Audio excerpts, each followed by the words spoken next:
శుక్లాంబరధరం విష్ణుం శశివర్ణం చతుర్భుజం ప్రసన్నవదనం ధ్యాయేత్ సర్వ విఘ్నోపశాంతయే అని స్వామివారికి నమస్కారం చేసుకున్నాము. శంకరుల వారు మనకి ఇచ్చిన వివేక చూడామణిలో తర్వాత ఇంకా కొంత విషయాలు చూసుకుంటూ వెళ్దాం. పోయిన వారం మనము ఇంద్రియాల గురించి మాట్లాడుకుంటున్నాం. ఆయన సూక్ష్మ శరీరం గురించి చెప్తున్నారు. ఇంతవరకు ఈ 91వ శ్లోకం వరకు స్థూల శరీరం గురించి చెప్పారు. ఆ తర్వాత ఆయన సూక్ష్మ శరీరం మొదలు పెట్టారు 92లో. అక్కడి నుంచి మనం కొంత చూసాము.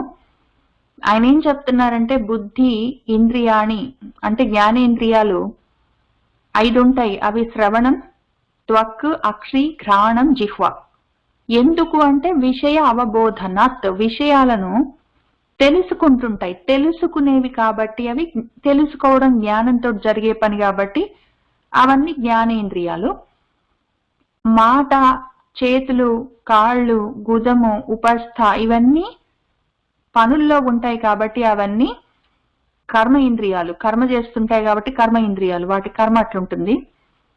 మనసు, బుద్ధి, అహంకారము, చిత్తము వాటి వాటి వృత్తులను బట్టి ఆయా సమయాల్లో అవి ఏ వృత్తి ఏ పని చేస్తుంది, ఒకటే ఉంటుంది వస్తువు, కానీ అది ఆ సమయంలో ఏ పని చేస్తుంది దాన్ని బట్టి దాన్ని అంతఃకరణం అని పిలుస్తారు. అంతఃకరణమే దానికి ఆ సమయానికి ఏ పని జరగాలో ఆ విధంగా అది మారుతుంటుంది. ఉన్నది ఒకటే అంతఃకరణము, దాన్ని మనసు, బుద్ధి, అహంకారం, చిత్తం అని మనము చెప్పుకుంటాము. ఈ 4 మనసు, బుద్ధి, అహంకారం, చిత్తంలో దాని వృత్తిని బట్టి ఆ సమయంలో ఏం పనిచేస్తుందో దాన్ని బట్టి ఏం పేర్లు ఉంటాయంటే సంకల్పాలు చేసుకుంటుంటుంది, అది కల్పించుకుంటుంటుంది, మనసులో ఏదో కల్పించుకుంటుంటుంది, లేదా అది వికల్పించుకుంటుంటుంది, మారిపోతూ ఉంటుంది. ఆ రకంగా చేస్తున్నప్పుడు ఆలోచనలు దాన్ని మనసు అని పిలుస్తాం. ఉన్నది ఒకటే విషయం. ఒకవేళ అది ఏదైనా ఒక విషయం గురించి నిశ్చయం చేస్తుంటే దాన్ని బుద్ధి అని పిలుస్తాము. లేదా ఏదైనా ఒకటి నేను అని అనుకుంటుంటే, నేను చేశాను, నేను తిన్నాను, నేను పడుకున్నాను అని అదేమైనా అనుకుంటుంటే నేను కాబట్టి అది అహంకారం అంటాము. నాది స్వార్థం, ఇది నాది అని, నా అర్థం ఇది, నా అర్థం నాది అని అనుకుంటే అప్పుడు దాన్ని చిత్తం అంటాము. ఈ స్వార్థాన్ని అనుసంధానం చేస్తున్న సమయంలో, స్వార్థాన్ని నాది నాది అని చూసుకుంటున్న సమయంలో దాన్ని చిత్తం అని పిలుస్తాము. అప్పుడు ఆ చిత్తమే మమకారము. నేను నేను అనుకుంటున్నప్పుడు దాన్ని ఆ అభిమానంతో, నేను అన్న అభిమానంతో ఉన్నప్పుడు అహంకారం అంటాము. కాబట్టి ఇది అహంకారము, ఈ చిత్తం అంటే మమకారము. బుద్ధి నిర్ణయాలు తీసుకుంటుంటుంది, మనస్సు ఆలోచనలు చేస్తుంటుంది అని చెప్పారు. ఆ తర్వాత అక్కడికి అయిపోలేదు. ప్రాణ, అపాన, వ్యాన, ఉదాన, సమాన ప్రాణాలు ఉంటాయి మన దగ్గర, పంచ ప్రాణాలు.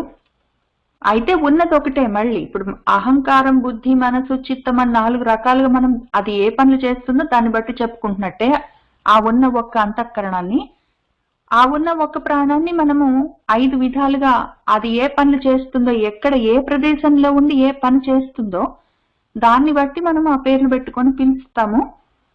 ఎందుకు ఇట్లా ఉన్న ఒకే అహంకారం, మనసు, బుద్ధి, చిత్తం అని పిలుచుకుంటున్నది ఒక్కటే అంతఃకరణం అయ్యున్నా కూడా ఇన్ని రకాలు ఎందుకు పిలుస్తాము? ఉన్నది ఒకటే ప్రాణమైనా ఇన్ని రకాలుగా ఎందుకు పిలుస్తాము అంటే, ఉన్నది ఒకటే బంగారమైన ఉంగరము, ఏదో కిరీటము, లేకపోతే హారము, వడ్డాణం అని ఎట్లా పిలుస్తామో, ఉన్నది ఒకటే నీళ్ళైనా ఓకే అలా, లేకపోతే తుంపర్లు, లేకపోతే నురుగు అని ఎట్లా పిలుస్తామో అట్లా ఉన్నది ఒకటే. నీళ్ళు అవే ఉంటాయి కానీ తుంపర్లు, మబ్బులు, ఏదో వర్షాలు, నదులు అని రకరకాలుగా పిలుస్తాము. ఉన్నది ఒకటే బంగారం, దాన్ని ఏదో బంగారపు రథం అంటాము. రకరకాలుగా మనము దాన్ని ఎట్లా చూస్తామన్న దాన్ని బట్టి ఉన్న ఒకటే పేరుని రకరకాలుగా పిలుచుకుంటాము. ఇక్కడ ఉన్న ఒక్క బంగారాన్ని మనం రకరకాల ఆభరణాలుగా చేసుకున్నట్టు, ఉన్న ఒక్క నీళ్ళని రకరకాలుగా రూపాల్లో చూస్తున్నట్టు, దాని దాని వృత్తి భేదాలని బట్టి, దాని ప్రకృతి భేదాలని బట్టి ప్రకృతి అంటే అది మార్పులతో ఉండడము, వృత్తి అంటే పనులతో ఉండడము. ఏ పని చేస్తుంది, ఏ రూపంలో ఉన్నది. వృత్తి భేదం అంటే ఏ పని చేస్తున్నది, ఎన్ని విధాలుగా. వికృతి భేదం అంటే ఎన్ని రూపాలుగా ఉన్నది, దాన్ని బట్టి మనం మార్చుకుంటుంటాం, విషయం మాత్రం ఒకటే అని చెప్పి వీటన్నిటిని కలిపి ఆయన ఒక శ్లోకంలో చెప్పారు. వాగాది పంచ, శ్రవణాది పంచ, ప్రాణాది పంచ, అభ్రముఖాని పంచ, బుద్ధి ఆది విద్య అపీచ కామ కర్మణి పుయ్యష్టకం సూక్ష్మ శరీరం ఆహుహు అన్నారు. సూక్ష్మ శరీరం ఇవన్నీ కలిపి పైన చెప్పుకున్న విషయాలన్నీ కలిపి సూక్ష్మ శరీరం అంటారు. దాన్నే పుర్యష్టకం అంటారు. దాన్నే లింగ శరీరం అని కూడా అంటారు అని చెప్తూ ఉన్నారు. ఇదం శరీరం విను, మరి ఇంకా చెప్తాను. సూక్ష్మ సంగీతం, దాని పేరు సూక్ష్మం అని పిలుస్తారు, లేదా సూక్ష్మ శరీరం అంటారు, లేదా పుర్యాష్టకం అంటారు, లేకపోతే లింగం అని కూడా పిలుస్తారు. ఇది అపంచీకృత భూతమైన విషయాలతోటి సంభవిస్తుంది. వాసనలతో ఉంటున్నది, జ్ఞాపకాలతో ఉంటుంది, కర్మ ఫలాలని అనుభవింప చేస్తూ ఉంటుంది. అందుకే సుఖము దుఃఖము మంచి చెడు అన్న అనుభవాలన్నీ ఏ కర్మ చేసినా ఏదో ఫలితం వస్తుంది, సుఖము దుఃఖము ఫలితంగా వస్తుంది, వాటన్నిటిని అనుభవింపజేస్తుంటుంది. ఎందుకు ఇదంతా చేస్తుంది అంటే అజ్ఞానంతో చేస్తుంటుంది. ఆత్మకున్న అనాదిగా ఉన్న రూపం, అది అనాదిగా ఉన్న ఉపాధి, దాంతో అది అట్లా చేసుకుంటుంటుంది అన్న చోట మనం పోయిన వారం ఆపాము. ఇది ఇంకా కొంత చూద్దాము. వాగాది పంచ నుంచి మొత్తం కలిపి పుర్యాష్టకాన్ని, ఎందుకంటే ఆయన తర్వాత ఇంకా లోతుకి వెళ్ళిపోతున్నారు, అందుకని వెళ్లే కన్నా ముందు మనము ఈ సూక్ష్మ శరీరం గురించి ఇంకొకసారి చూసుకుందాము, మనకు అర్థమైనట్టు ఇంకా కొంచెం లోతుగా. ఇవి ఉన్నాయి మనకు. ఆయన మొదలు చెప్పింది వాగాది పంచ అన్నారు. వాక్కు మొదలైనవి ఒక 5 ఉన్నాయి అన్నారు. అవి చూద్దాము. ఈ వాక్కు మొదలైనవి మాటలు, కాళ్ళు చేతులు, మలావయవము, మూత్రావయవము అని ఒక 5 ఉన్నాయి. ఇవి పనులు చేస్తుంటాయి. కాళ్ళు ఒక ప్రదేశం నుంచి ఒక ప్రదేశానికి తీసుకెళ్తూ ఉంటాయి. చేతులు వస్తువులను పట్టుకుంటుంటాయి, వదులుతూ ఉంటాయి. మాటలు విషయాన్ని ఎక్స్చేంజ్ చేస్తుంటాయి. జ్ఞానాన్ని ఎక్స్చేంజ్ చేయడం కోసం మాటలు ఉంటాయి. తర్వాత మల అవయవము, మూత్రావయవము లోపల ఉన్న శరీరానికి అవసరం లేని వాటిని బయటికి తోస్తూ ఉంటాయి. అవి కర్మేంద్రియాలు. ఈ మలమూత్రావయవాలు వీటిలలో ఒక్కొక్కటి కొంచెం కొంచెం ఎక్కువ పనులు కూడా చేస్తాయి. ముఖ్యంగా మూత్రావయవము మూత్రాన్ని బయటికి పంపించడమే కాకుండా అది రిప్రొడక్టివ్ ఆర్గన్ లో కూడా ముఖ్యమైన విషయం. అది ఒక్కొక్కసారి కొన్ని మనలో ఉన్న ఇంద్రియాలు ఒకటి కన్నా ఎక్కువ పనులు చేస్తుంటాయి. అది వాగాది పంచ. తర్వాత శ్రవణాది పంచ, శ్రవణము వినడము మొదలైనవి జ్ఞానేంద్రియాలు. వాటిని ఒకసారి చూద్దాం. కన్ను, ముక్కు, నాలిక, చర్మం, చెవులను ఉంటాయి. ఇవి కన్నుంది అంటే రూపాన్ని తెలుసుకోవడం, అందుకే జ్ఞానేంద్రియం దాని పేరు. ముక్కుంది అంటే వాసన తెలుసుకోవడం, నాలుక రుచిని తెలుసుకుంటుంటుంది, చర్మము స్పర్శను తెలుసుకుంటుంటుంది, చెవులు శబ్దాన్ని తెలుసుకుంటుంటాయి. తెలుసుకోవడం అన్న పనిలో ఉన్నాయి అవి. ఊరికి కర్మలు చేయవు అవి. జ్ఞానం లేకుండా కర్మలు చేయవు. జ్ఞానం లేకుండా కర్మలు చేసే కాళ్ళు చేతులు, మూత్రావయవం, మలావయవము, ఇవన్నీ వాక్కు, ఇదంతా కర్మేంద్రియాల్లో ఉంటుంది. ఇక్కడ దీన్ని మాటలు కాకుండా వాక్కనే మార్చుకుందాము. ఇవన్నీ కర్మలు చేస్తాయి, జ్ఞానంతో అవసరం లేదు. కానీ ఇక్కడ జ్ఞానేంద్రియాలు కన్ను ముక్కు లాంటివన్నీ తెలుసుకోవడం, జ్ఞానం తెలుసుకుంటూ ఉంటాయి, జ్ఞానంతో సంబంధం ఉన్న పని కాబట్టి వాటిని, అది ఫస్ట్ ఒక సెట్ అవి చేసే పనులు కాక ఈ జ్ఞానేంద్రియాలు ఎక్కువ పనులు కూడా చేస్తాయి. కన్ను రూపాన్ని తెలుసుకోవడం ఒకటే కాక దూరం ఎంత అని డిస్టెన్స్ ని చూస్తుంటుంది. అది కన్ను దూరాన్ని పర్సీవ్ చేస్తుంటుంది. దూరాన్ని పర్సీవ్ చేయడం ఒకటే కాదు, అది డెప్త్ ని కూడా పర్సీవ్ చేస్తుంది. ఎంత లోతుంది, ఎంత దూరం ఉంది అని కన్ను మెజర్ చేస్తుంటుంది. ఆ మెజర్మెంట్ నడుస్తూ ఉంటుంది. ఉత్తగా రూపాన్ని చూసుకోవడమే కాదు, రూపాన్ని చూసి ఆ రూపం ఎంత దూరంలో ఉంది, ఎంత డెప్త్ లో ఉంది అవన్నీ అది అసెస్ చేస్తుంటుంది.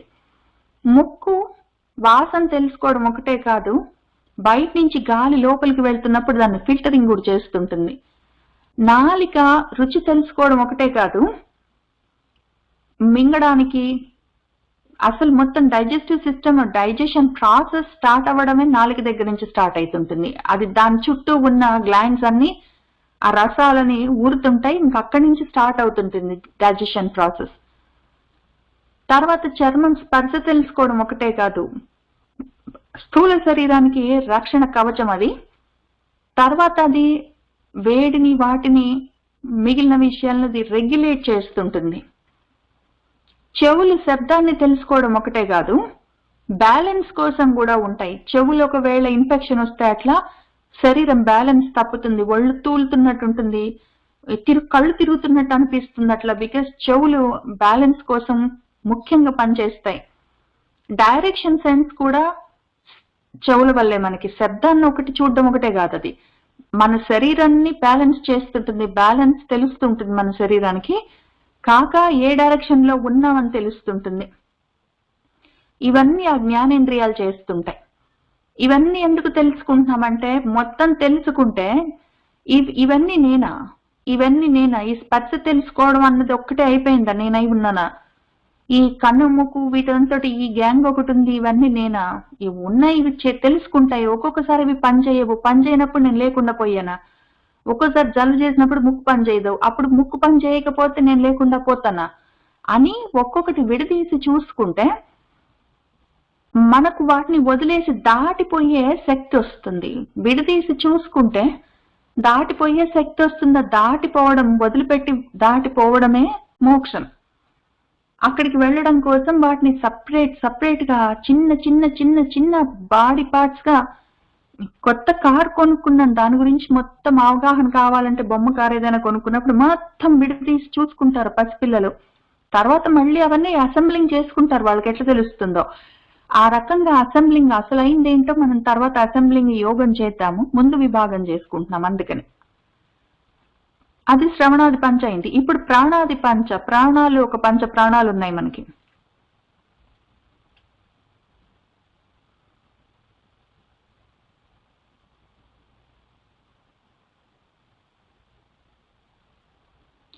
ప్రాణాపాన వ్యాన ఉదాన సమానాలని ఇవి 5 మహాప్రాణాలు. తర్వాత నాగ కూర్మ కృకర దేవదత్త ధనంజయాలని ఒక 5 ఉప ప్రాణాలు ఉంటాయి మనకి. మన శంకర్ల వారు ఈ మొదటి 5 ప్రాణాల గురించి ఆయన చెప్తున్నారు, పంచ ప్రాణాలని. ఎందుకంటే ఇవి మహాప్రాణాలు, ఇవి యాక్చువల్ గా ముఖ్యమైన ప్రాణాలు, ముఖ్య ప్రాణాలు కాబట్టి. వీటితో పాటు మిగిలిన 5 ఉంటాయి, మనం మొత్తం 10 చూసుకుందాము. ప్రాణవాయువు శ్వాస, దీంతోటే ప్రాణం నిలబడుతుంది. యాక్చువల్ గా శ్వాస, యాక్చువల్ గా ఊపిరి అన్నది ఫిజికల్ది, భౌతికం, అది స్థూల శరీరానికి పనికొచ్చేది. మనం యాక్చువల్ గా గాలి పీలుస్తున్నప్పుడు ఆ గాలి పీలుస్తున్నది స్థూల శరీరం పీలుస్తుంటుంది, అది శ్వాస క్రియ, అది క్రియ పని. శరీరం కర్మేంద్రియంగా ఉండి ఆ శ్వాసను పీలుస్తుంటుంది. కానీ ఆ శ్వాసలోంచి ఊపిరి పీల్చినప్పుడు ప్రాణవాయువులు లోపలికి వెళ్తాయి, అవి ప్రాణాన్ని నిలబెడతాయి. ఇది నేను నేను అన్న దాంతో కలిసి మన హృదయం దగ్గర నుంచి పనిచేస్తుంటుంది. ఒకవేళ ఈ శ్వాసక్రియ ఆడినా కూడా ప్రాణం పనిచేయకపోతే, గాలి లోపలికి వెళ్తూ బయటకు వస్తున్నా కూడా ఆ శరీరం పనిచేయదు. ఇంకా శరీరంలో నుంచి ప్రాణం వెళ్ళిపోయిన తర్వాత కావాలంటే మనము ఏదో గుండె ఆగిపోయి చనిపోయారో ఎట్లనో ఏమైనా అయినప్పుడు లోపలికి గాలిని పంపింగ్ చేయొచ్చు. శ్వాస లోపలికి వెళ్తుంది, ఊపిరితిత్తులు ఉన్నాయి కాబట్టి, ముక్కు ఉంది కాబట్టి, రంధ్రం ఉంది, గొట్టం ఉంది కాబట్టి. కానీ వాళ్ళు బతికి ఉండరు. అది నేను అన్నది ఆ ప్రాణం అది వెళ్ళిపోతుంది, ఉండదు. కాబట్టి శ్వాసక్రియ అన్నది యాక్చువల్ గా గాలి ఫిజికల్ది, అది స్థూల శరీరానిది. ప్రాణం అన్నది సూక్ష్మ శరీరానికి సంబంధించింది అది. కాబట్టి 2 ఒకటేసారి జరుగుతుంటాయి. అంత లెవెల్లో చూసుకుంటున్నాం మనం దాన్ని. అపానం అని ఉంటుంది, అది విసర్జన క్రియ, అది ఎక్స్క్రీటరీ సిస్టమ్ లో ఉంటుంది. అది ఈ శ్వాసక్రియ రెస్పిరేటరీ సిస్టమ్ లో ఒక భాగము. ఈ విసర్జన క్రియ మళ్ళీ స్థూల శరీరానిది. అది గుద స్థానంలో ఉంటుంది. ఇది మళ్ళీ సూక్ష్మ శరీరాన్ని కూడా చూద్దాం. సూక్ష్మ శరీరానికి సంబంధించింది అపాన వాయువు చేసే పని ఇది ప్రాణాన్ని నిలబెడుతుందని చెప్పుకున్నాం కదా. అట్లా అపాన వాయువు మూడ్స్ ని చూస్తుంది, అది మూడ్స్ రెగ్యులేట్ చేస్తుంది. ఒకవేళ అపాన వాయువు అంటే కింది నుంచి వెళ్లే గాలి, మనం మూత్రావయం మలావయం నుంచి వెళ్లే గాలి ఒకవేళ సరిగ్గా పనిచేయకపోతే, మోషన్ సరిగ్గా అవ్వకపోతే, బికాస్ అప్పుడు ఆ సమయంలో అపాన వాయువు సరిగ్గా పనిచేయట్లేదు కాబట్టి మూడ్ సరిగ్గా ఉండదు. ఆటోమేటిక్ గా మనసు బాధపడుతూ ఉండడం, దుఃఖిస్తూ ఉండడం, చెడిపోవడం, కోపాలు రావడం, అట్లాంటి మూడ్ స్వింగ్స్ కి యూజువల్ గా అపాన వాయువు సరిగ్గా పనిచేయకపోవడం కారణం. ఈ అపాన వాయువు మూడ్స్ ని రెగ్యులేట్ చేస్తుంది. ఈ వ్యానము అన్నరసాన్ని రక్తంతో మొత్తం శరీరం అంతా సరఫరా చేస్తుంది. మన శరీరంలో కదలికలకి హెల్ప్ చేస్తుంది. వాంతి లాంటివి రావాలంటే అది హెల్ప్ చేస్తుంది. అది కడుపు దగ్గర ఉంటుంది. ఇవన్నీ అక్కడ జరుగుతున్నాయి కాబట్టి కడుపు అని రాద్దాము మనము. పొట్ట దగ్గర ఉంటుంది అది.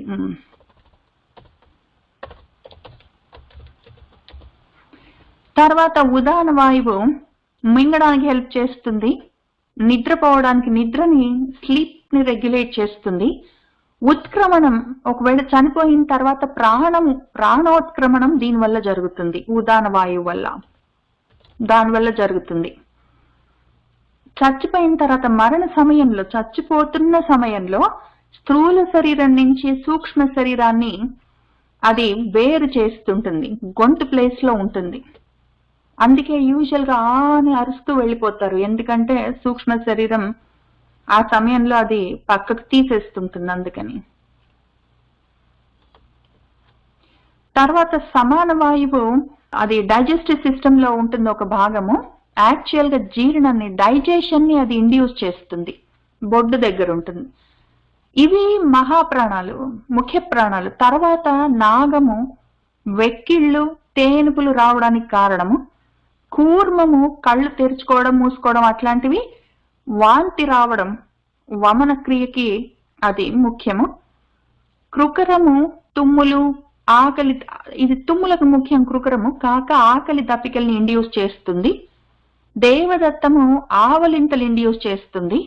ధనంజయము చనిపోయిన తర్వాత ఉత్తర శరీరం ఉంటే ఆ ప్రాణోత్క్రమణం అయిపోయిన తర్వాత ఇంకా ప్రాణవాయువులు లోపలికి రావట్లేదు, ఉన్న ప్రాణము ఉత్క్రమణం లేచి వెళ్ళిపోయిందంటే ఊరికే శరీరం ఉంటుంది స్థూలం, దాన్ని అది ఏ భూతం ఆ భూతంలో కలిపేస్తుంది. నా శరీరం పంచభూతాలతో తయారైంది, పంచీకృతమైన మహాభూతాలతో కలిసి ఉంటుంది నా శరీరం అని చెప్పుకున్నాం కదా.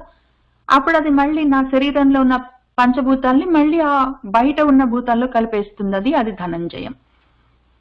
దీనికి ఈ నోట్స్ నేను టైప్ చేస్తున్నప్పుడు నాకు ఇంకొకటి ఆలోచన కలిగింది. నిన్ననే మనము భగవద్గీతలో మొదటి అధ్యాయంలో పాంచజన్యాన్ని కృష్ణుడు పూరించాడు, దేవదత్తాన్ని ధనంజయుడు పూరించాడు అంటే ఈ టైప్ చేస్తున్న సమయంలో ఆ రెండు గుర్తొచ్చాయి.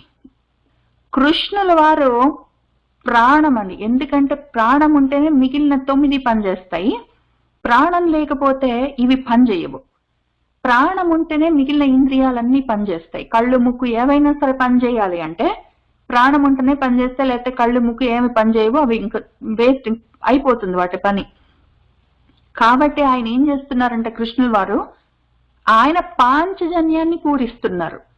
పాంచజన్యం అది పంచ మహాభూతాలతో జనించింది. అది పంచ మహాభూతాలు పంచీకృతమైతే ఆ పంచీకృతమైన భూతాల నుంచి వచ్చిందే స్థూల శరీరం, అందులో ఉన్న ఇంద్రియాలు. ఆ ఇంద్రియాలన్నిటికీ ఈ మొత్తం గాలులని ఆయన ఊదుతున్నారు, పాంచజన్యాన్ని ఊదుతున్నారు కృష్ణుల వారు. అంటే ప్రాణవాయువులని ఈ పంచభూతాత్మకమైన మొత్తం శరీరంలోకి ఆ ఇంద్రియాలతో నడుస్తున్న ఆ స్థూలంలోకి, వాటి వెనకాల ఉన్న సూక్ష్మంలోకి ఆయన ఊదుతున్నారు. ఆయన ఊదుతుంటేనే ఇది పనిచేసేది. లేకపోతే ఆయన ఊదడం ఆపేస్తే ఉత్క్రమణం అయిపోతుంది. ఉత్క్రమణం అయితే ఇంకేమీ ఉండదు, ఆయన ఉంటేనే అది పనిచేస్తుంటుంది. కాబట్టి ఆయన కృష్ణుల వారు వెరీ స్పెసిఫికలీ ఆయన పూరించేదేమి అంటే పాంచజన్యాన్ని, ఆ మొత్తం పంచీకృతమైన పంచభూతాలతో తయారైన శరీరం, దాంతో ఉన్న ఇంద్రియాలన్నిటిలోకి గాలిని ఊదుతుంటారు ఆయన. ఇంకా దానికి అవతల సైడ్ ఉన్నది మన ధనంజయుడు. మన ధనంజయుడు ఏం చేస్తాడు? అర్జునుడు మన భగవద్గీతలో మొదటి అధ్యాయంలో ఆయన దేవదత్తాన్ని పూరించాడు. దేవదత్తాన్ని పూరిస్తే ఏమవుతుంది? ఇంకా నోట్లో నుంచి మొత్తం శరీరంలో నుంచి ఈ ప్రాణాలన్నీ లేచి వెళ్ళిపోతాయి. ఇంకా ఇంకొక విషయం ఏంటంటే, నేను ఓపెన్ చేసుకున్నాను, నోట్స్ రాసుకునేందుకు సమయం లేక సగము, ఇప్పుడు మన టాపిక్ కాదు కాబట్టి ఊరుకున్నాను. కానీ ఇవన్నీ ఒక్కొక్క గాలి ఒక్కొక్క దాంట్లో నుంచి వస్తుంటుంది. ఇవన్నీ సపరేట్ గాలులు కాదు. మనం ఇక్కడ చూసుకున్నట్టు గాలులు వేరు వేరు పేర్లతోటి పిలుచుకుంటాము. ఎందుకు అంటే వాటి వృత్తి భేదాల వల్ల, ప్రకృతి భేదాల వల్ల రూపాలు వేరుగా ఉంటాయి, అవి చేసే పనులు వేరుగా ఉంటాయి. దాన్ని బట్టి ఉన్నది ఒకటే ప్రాణమైన ఇన్ని రూపాల్లో ఉంటుంది అని చెప్పింది అదే విషయం. ప్రాణము కృష్ణుడు తానే ప్రాణం రూపంతో ఈ గాలులన్నిటిని ఊదుతుంటే అవన్నీ పనిచేస్తాయి. వెళ్ళిపోయే సమయంలో మళ్ళీ అందులో నుంచి అదే ఊది అందులోంచి తీసేస్తారు. ఈ విషయము ఇంకొకటి ఏంటంటే, ఎప్పుడైనా కూర్చొని నిజంగా నేను కూర్చొని నోట్స్ రాసుకోవాలి. కానీ అర్జునుడికి 10 పేర్లు ఉంటాయి. అర్జున ఫల్గుణ పార్థ కిరీటి శ్వేతవాహన భీభత్స విజయో కృష్ణ సవ్యసాచి ధనంజయ అని. కృష్ణుడి దగ్గర ప్రాణవాయువు మొదలుపెట్టి ధనంజయ దగ్గర నుంచి మొత్తం అన్ని అయిపోతాయి, 10 వాయువులు. ఇంకా ఇది ధనంజయము అన్న వాయువు శరీరాన్ని మొత్తము ఇంక ప్రాణోత్క్రమణం అంతా అయిపోయిన తర్వాత ఇంకేమీ మిగలలేదు. ఆ పంచీకృతమై వచ్చిన శరీరాన్ని మళ్ళీ పంచభూతాల్లో కలిపేయడానికి ఉంటుంది ఆ ధనంజయము. కాబట్టి కృష్ణుని దగ్గర స్టార్ట్ అయ్యి ధనంజయం దగ్గర ఎండ్ అయ్యే మొత్తం 10 పేర్లు మన శరీరంలో ఉన్న 10 ప్రాణవాయువులు. శరీరంలో వేరు వేరు ప్రదేశాల్లో ఉండి పనిచేస్తున్న 10 ప్రాణవాయువులవి. అవన్నీ ఆయనకు పేరుగా చెప్తారు. ఎందుకంటే అర్జునుడు నేనే కాబట్టి. అర్జునుడు నేనే అని అందుకే చెప్పుకుంటూ తిరుగుతాను. ఎప్పుడైనా అది మొత్తం హోంవర్క్ చేసి చూపిస్తాను. కానీ ఇంత విషయం ఉన్నది ఇక్కడ. ఒకటే ప్రాణం ఇన్ని రూపాల్లో ఎందుకు కనిపిస్తుంది అంటే, రూపభేదాలు ఉంటాయి. వేరు వేరు రూపాలతోటి, వేరు వేరు నామాలతోటి. ఎందుకు అంటే వేరు వేరు పనులతోటి కనిపిస్తుంది. ఉన్నది ఒకటే ప్రాణం. ఆ ఉన్నది ఒకటే తత్వం ఉంది. ఆ తత్వము ఊదుతుంటుంది మొత్తము ఈ శరీరంలో గాలులను. అవసరమైతే మొత్తం ఆ గాలులు తీసేస్తుంది. ఇంక తర్వాత ఉత్త గాలి ఉన్న ఉపయోగం లేదు. ప్రాణం వెళ్ళిపోయిన తర్వాత ఉత్త శ్వాస ఉన్న ఉపయోగం లేదు. కాబట్టి అక్కడి నుంచి ఇక్కడ దాకా ధనంజయం వరకు మొత్తం అన్ని అదే జరుగుతూ ఉంటుంది. అది తెలుసుకోవాలి. ఇవన్నీ కలుపుకొని చూసుకోవాలి. వివేక చూడమని డైరెక్ట్ గా టెక్స్ట్ బుక్ అది అనాటమీతో సహా చూపిస్తుంది. భగవద్గీత కృష్ణుడున్నాడు, అర్జునుడున్నాడు, యుద్ధం జరుగుతుంది, రథం ఉంది అని చూపిస్తారు. అది రథం నా శరీరము. కృష్ణుడు అన్నది ప్రాణము నాకు మొత్తం ఊదుతుంది, అన్ని నా ఇంద్రియాలు పనిచేయడానికి కారణము అని అవన్నీ కలుపుకొని చూసుకోగలగాలి. లేకపోతే భగవద్గీత వేరుగా, వివేక చూడమని వేరుగా చదివితే మనకి వాళ్ళు ఏం చెప్పదలుచుకున్నారో సరిగ్గా తెలీదు. కాబట్టి అది ఇప్పుడు ఎంతవరకు వచ్చామంటే ప్రాణాది పంచ వరకు వచ్చాం. ప్రాణాది పంచ మొత్తం అంతా ఉన్నదంతా ప్రాణంలోనే ఉంది. దాని తర్వాత అభ్రముఖాని పంచ, అభ్రం ఆకాశం మొదలైనవి ఒక 5 ఉన్నాయి. అవి ఆకాశము, గాలి, నిప్పు, నీరు, భూమి. ఆకాశంలో నుంచే గాలి వస్తుంది. ఆకాశంలో నుంచి ముందు శబ్దము, ఆకాశంతో పాటు సంబంధం ఉన్నది శబ్దం. ఆ శబ్దం అయిపోయిన తర్వాత అందులో నుంచే గాలి వస్తుంది. ఆ గాలికి శబ్దము ఉంటుంది, దానికి స్పర్శ కూడా ఉంటుంది. తర్వాత నిప్పు ఉంటుంది, అగ్ని.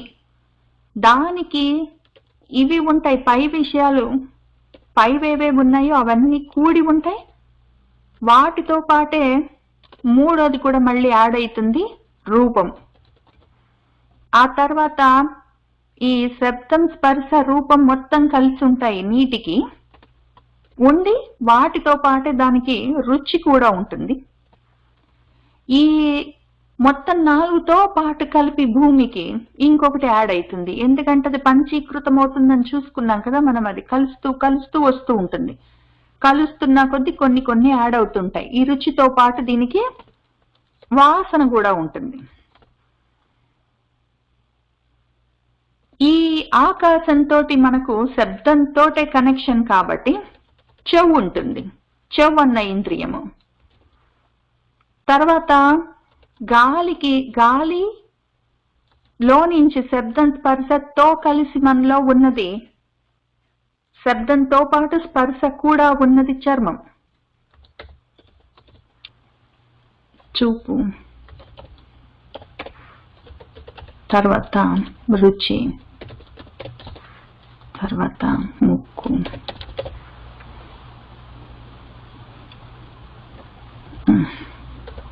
అని ఇవన్నీ ఈ విధంగా మనలో ఇంకో రకంగా పంచీకృతమై కలిసి వస్తాయి. ఆకాశం ఎక్కడుంది, గాలి ఎక్కడుంది, నీరు ఎక్కడుంది, నిప్పు ఎక్కడుంది, భూమి ఎక్కడుంది మనలో అంటే, భూమి మనం తినే అన్నము స్థూలం మొత్తం మాక్సిమం మెజారిటీ అది ఉంటుంది. దానికన్నా ఎక్కువ నీళ్లు ఉంటాయి మన శరీరంలో. మన శరీరం అంతా వేడి ఉంటుంది, గాలి ఉంటుంది. మనం ఇందాక చూసుకున్నట్టు 10 రకాల గాలులు ఉంటాయి. ఆకాశం, ఖాళీ ప్రదేశాలు కూడా ఉంటాయి మన శరీరంలో. ఈ రకంగా పంచభూతాలే కాక వీటన్నిటికీ ఉన్న లక్షణాలు కూడా మనలో వాటిని నడిపించే ఇంద్రియాలుగా ఉంటాయి. ఇవన్నీ మనలో ఉన్నాయి. ఇవన్నీ నేను కాదు. ఒక్కొక్కసారి చెవు పని చేయకపోవచ్చు, ఒక్కొక్కసారి చర్మం పని చేయకపోవచ్చు, ఒక్కోసారి కళ్ళు పని చేయకపోవచ్చు, నాకు ఒక్కోసారి రుచి తెలవకపోవచ్చు, ఒక్కొక్కసారి ముక్కు సరిగా పని చేయకపోవచ్చు. కానీ అయినా కూడా నేనుంటాను కాబట్టి ఇవి నేను కాదు. అవైపోయినాక బుద్ధి మొదలైన అంతఃకరణ చతుష్టయం ఉన్నాయి మనకి. ఈ అంతఃకరణాలు మనసు సంకల్ప వికల్పాలు చేస్తుంటుంది, బుద్ధి నిశ్చయాలు చేస్తుంటుంది. అహంకారం నేను అంటుంది కాబట్టి ఇది అహంకారం. చిత్తము నావి అంటుంటుంది కాబట్టి అది మమకారము. అహంకారం, మమకారాలు, నిర్ణయాలు, ఆలోచనలు మొత్తం. అవి కాక అవిద్య. ఇవన్నీ ఎందుకు? ఒకవేళ నేను నావి మమకారం, అహంకారం ఎందుకు అంటే అజ్ఞానం వల్ల. ఈ అవిద్య అన్న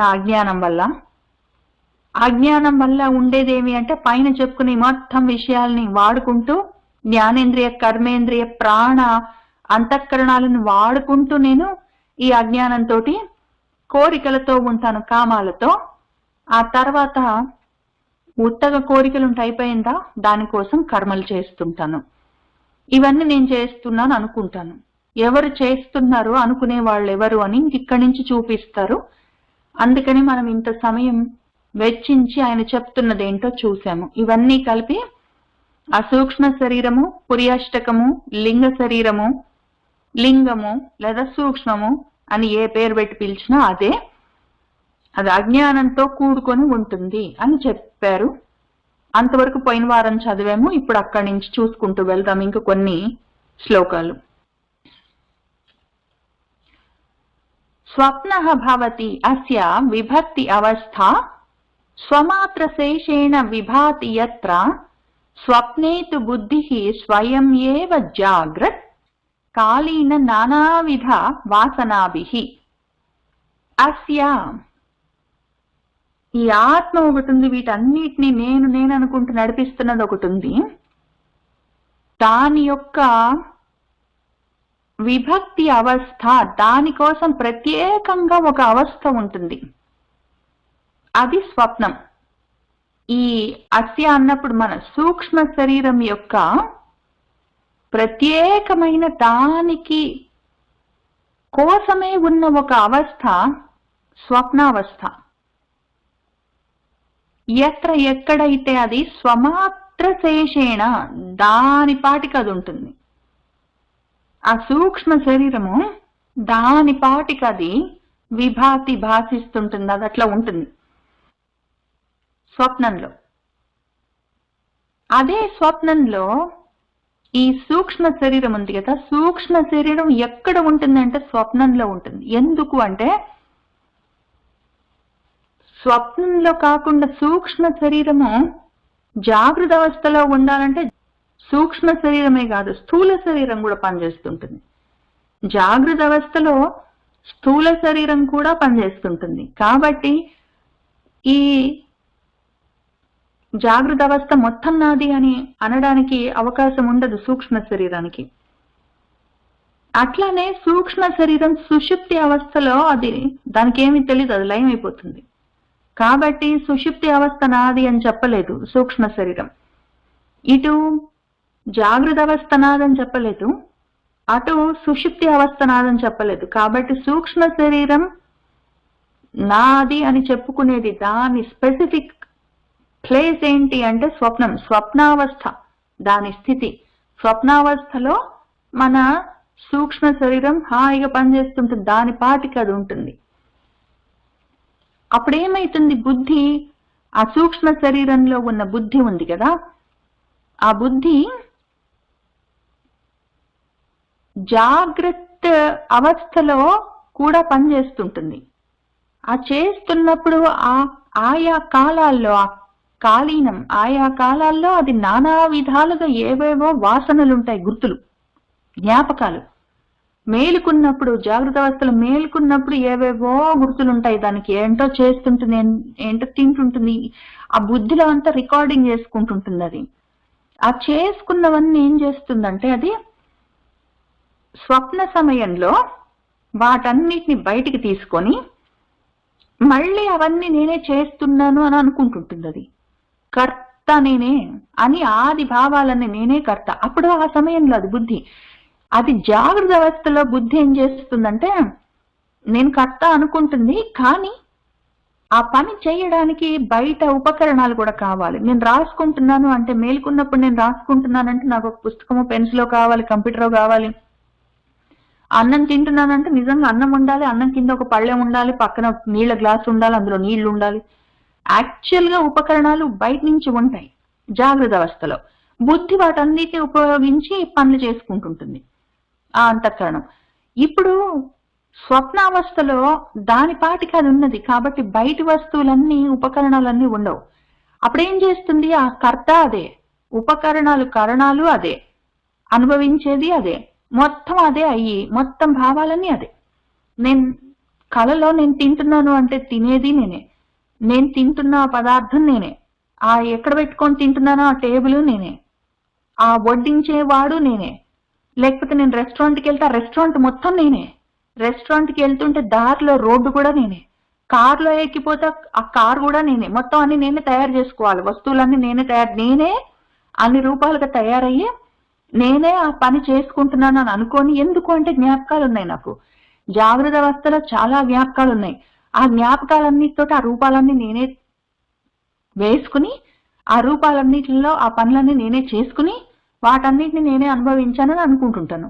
ఆ రకంగా నేను వాటన్నిటిని స్వయంగా నేనే తయారు చేసుకొని ప్రతిపద్య చేసుకొని నేను రాజిల్లుతుంటాను, నా ఇష్టం వచ్చినట్టు భోగాలు అనుభవిస్తాను. కళలో నన్ను ఆపేవాడు ఉన్నాడు, కళలో నన్ను ఆపేవాడు ఎవడూ లేడు. అడ్డు అదుపు లేకుండా ఎక్కడికో వెళ్ళాను, ఏదో శివాలయంలో అర్చన చేశాను, ఇంకెవరు అడ్డం ఉండరు. నేను ఎక్కడికో తిరుపతికి వెళ్ళాను, తిరుపతిలో మొత్తం స్వామివారికి ఎదురుగా కూర్చొని నేనే ఘంటసాలనై నేనే మొత్తం పాటంతా పాడి వినిపించాను. లేకపోతే ఘంటసాల గారు అయిపోయిన తర్వాత వెంటనే ఇంకా గ్యాప్ కూడా లేకుండా నేనే అన్నమయ్య గారిని అయ్యి, ఎందుకంటే అన్నమయ్య బొమ్మలన్నీ చూస్తా కదా, లేకపోతే అన్నమయ్య బొమ్మలు చూస్తాను, లేదా అన్నమయ్య సినిమా చూశాను, నాగార్జున గారు నేనే అయిపోతాను. ఆ రూపంలో నేనే అయ్యి నేనే హాయిగా తిరుపతికి వెళ్ళి ఆ సమయం, పాత సమయంలో, ఎందుకంటే పాత సమయంలో ఒక తిరుపతి ఇట్లా ఉండేది, కొండ ఇట్లా ఉండేదని బ్లాక్ అండ్ వైట్ ఫోటోలు ఉంటాయి, అవన్నీ నేనే అయితా. మళ్ళీ ఆ కొండ నేనే అయితాను, చెట్లు నేనే అయితాను, అక్కడ కూర్చున్నది నేనే, అక్కడ ఎదురుగున్న వెంకటేశ్వర స్వామి విగ్రహము నేనే, ఆ పాడుతున్నది నేనే, పాట అని నేనే అవుతాను. ఆ రకంగా నా ఇష్టం వచ్చినట్టు జాగ్రత్త కాలంలోవి, జాగ్రత్త కాలీనమైన నానా విధాలైన గుర్తులన్నీ నేనే జ్ఞాపకం చేసుకొని నేనే కూర్చొని ఆ స్వప్నంలో నా బుద్ధి అంతా ఉపయోగించుకొని నా ఇష్టం వచ్చినట్టు అనుభవించుకొని నేనే రాజిల్లుతుంటాను. అదంతా ఎందుకంటే స్వమాత్ర శేషం మొత్తం నా సొంతది, అది విభక్తి అవస్థ, అది సపరేట్ స్పెషల్ గా నా కోసమే ఉన్న నా సొంత లోకం అది. ఇంకా బయట ఒకవేళ నేను అన్నం తినాలంటే ఎదురుగా అన్నం ఉంటే తింటా, లేకపోతే లేదు. నిజంగా మేలుకున్న సమయంలో ఒకవేళ ఆ సమయంలో నేను తినేందుకు అవకాశం లేకపోతే తిననంతే, కానీ నిద్రలో ఆ ప్రాబ్లం లేదు నాకు. అదే సమయంలో ఏమవుతుంది, ఇంత జరుగుతుంటే ఆ సూక్ష్మ శరీరము స్వప్నావస్థే దాంది, జాగ్రత్త అవస్థలో మొత్తం నాదే అనడానికి లేదు, అది షేర్ చేసుకోవాలి. సూక్ష్మ శరీరము జాగ్రత్త అవస్థలో స్థూల శరీరంతో మొత్తం విషయాల్ని షేర్ చేసుకోవాలి. నాది మొత్తమే అని అనడానికి లేదు. సుషుప్త అవస్థలో అదే ఉండదు ఫస్ట్ ఆఫ్ ఆల్, కాబట్టి దానికి ఆయనత ఉండదు. ఇక్కడ స్వప్నావస్థలో మొత్తం అదే పైనుంచి కింది దాకా దాని రాజ్యం అది. ఆ రకంగా అది స్వమాత్ర శేషేణ దాని మాత్రానికి అది ఉంటుంది. ఆ విధంగా విభాతి వెలుగుతూ ఉంటుంది. దానికి ఇష్టం వచ్చినట్టు అది చేసుకుంటుంది. ఆ రకంగా రాజిల్లుతుంటుంది అది. ఆ సమయంలో ఏం జరుగుతుంది అంటే, ఎక్కడైతే ఆ స్వప్నావస్థలో అయం పరాత్మ, ఆ పరమాత్మ, ఆ పరా ఆత్మ, ఈ మనసన్న ఆత్మ, శరీరం నేనన్న ఆత్మ కాదు, అంతటా ఉన్న అల్టిమేట్ ఆత్మ అది పరమాత్మ లేదా పరాత్మ. అదేం చేస్తుందంటే స్వయం జ్యోతి, అది స్వయం జ్యోతిలాగా అది అక్కడ హ్యాపీగా ఉంటుంది. స్వయం జ్యోతిగా అది ఉంటుంది. ఆ విధంగా అది భాతి వెలుగుతుంటుంది. ఆ పరమాత్మ అక్కడ స్వయం జ్యోతిగా వెలుగుతుంటుంది. దాని వెలుగులో ఇది మేల్కొన్న సమయంలో తెచ్చుకున్న జ్ఞాపకాలన్నిటిని వాడుకొని దాని ఇష్టం వచ్చినట్టు రాజ్యం వెళ్తుంటుంది. అది సూక్ష్మ శరీరం యొక్క స్థితి, దాని అవస్థ, దాని పరిస్థితి, దాని లక్షణం. స్వప్న భవతి అస్య విభక్తి అవస్థ స్వమాత్ర శేషేణ విభాతి యత్ర స్వప్నే తు బుద్ధి స్వయం ఏవ జాగ్రత్ కాలీన నానావిధ వాసనాభిః కర్త్రాదిభావం ప్రతిపద్య రాజతే యత్ర స్వయం జ్యోతిః అయం పరాత్మ. ఇప్పుడు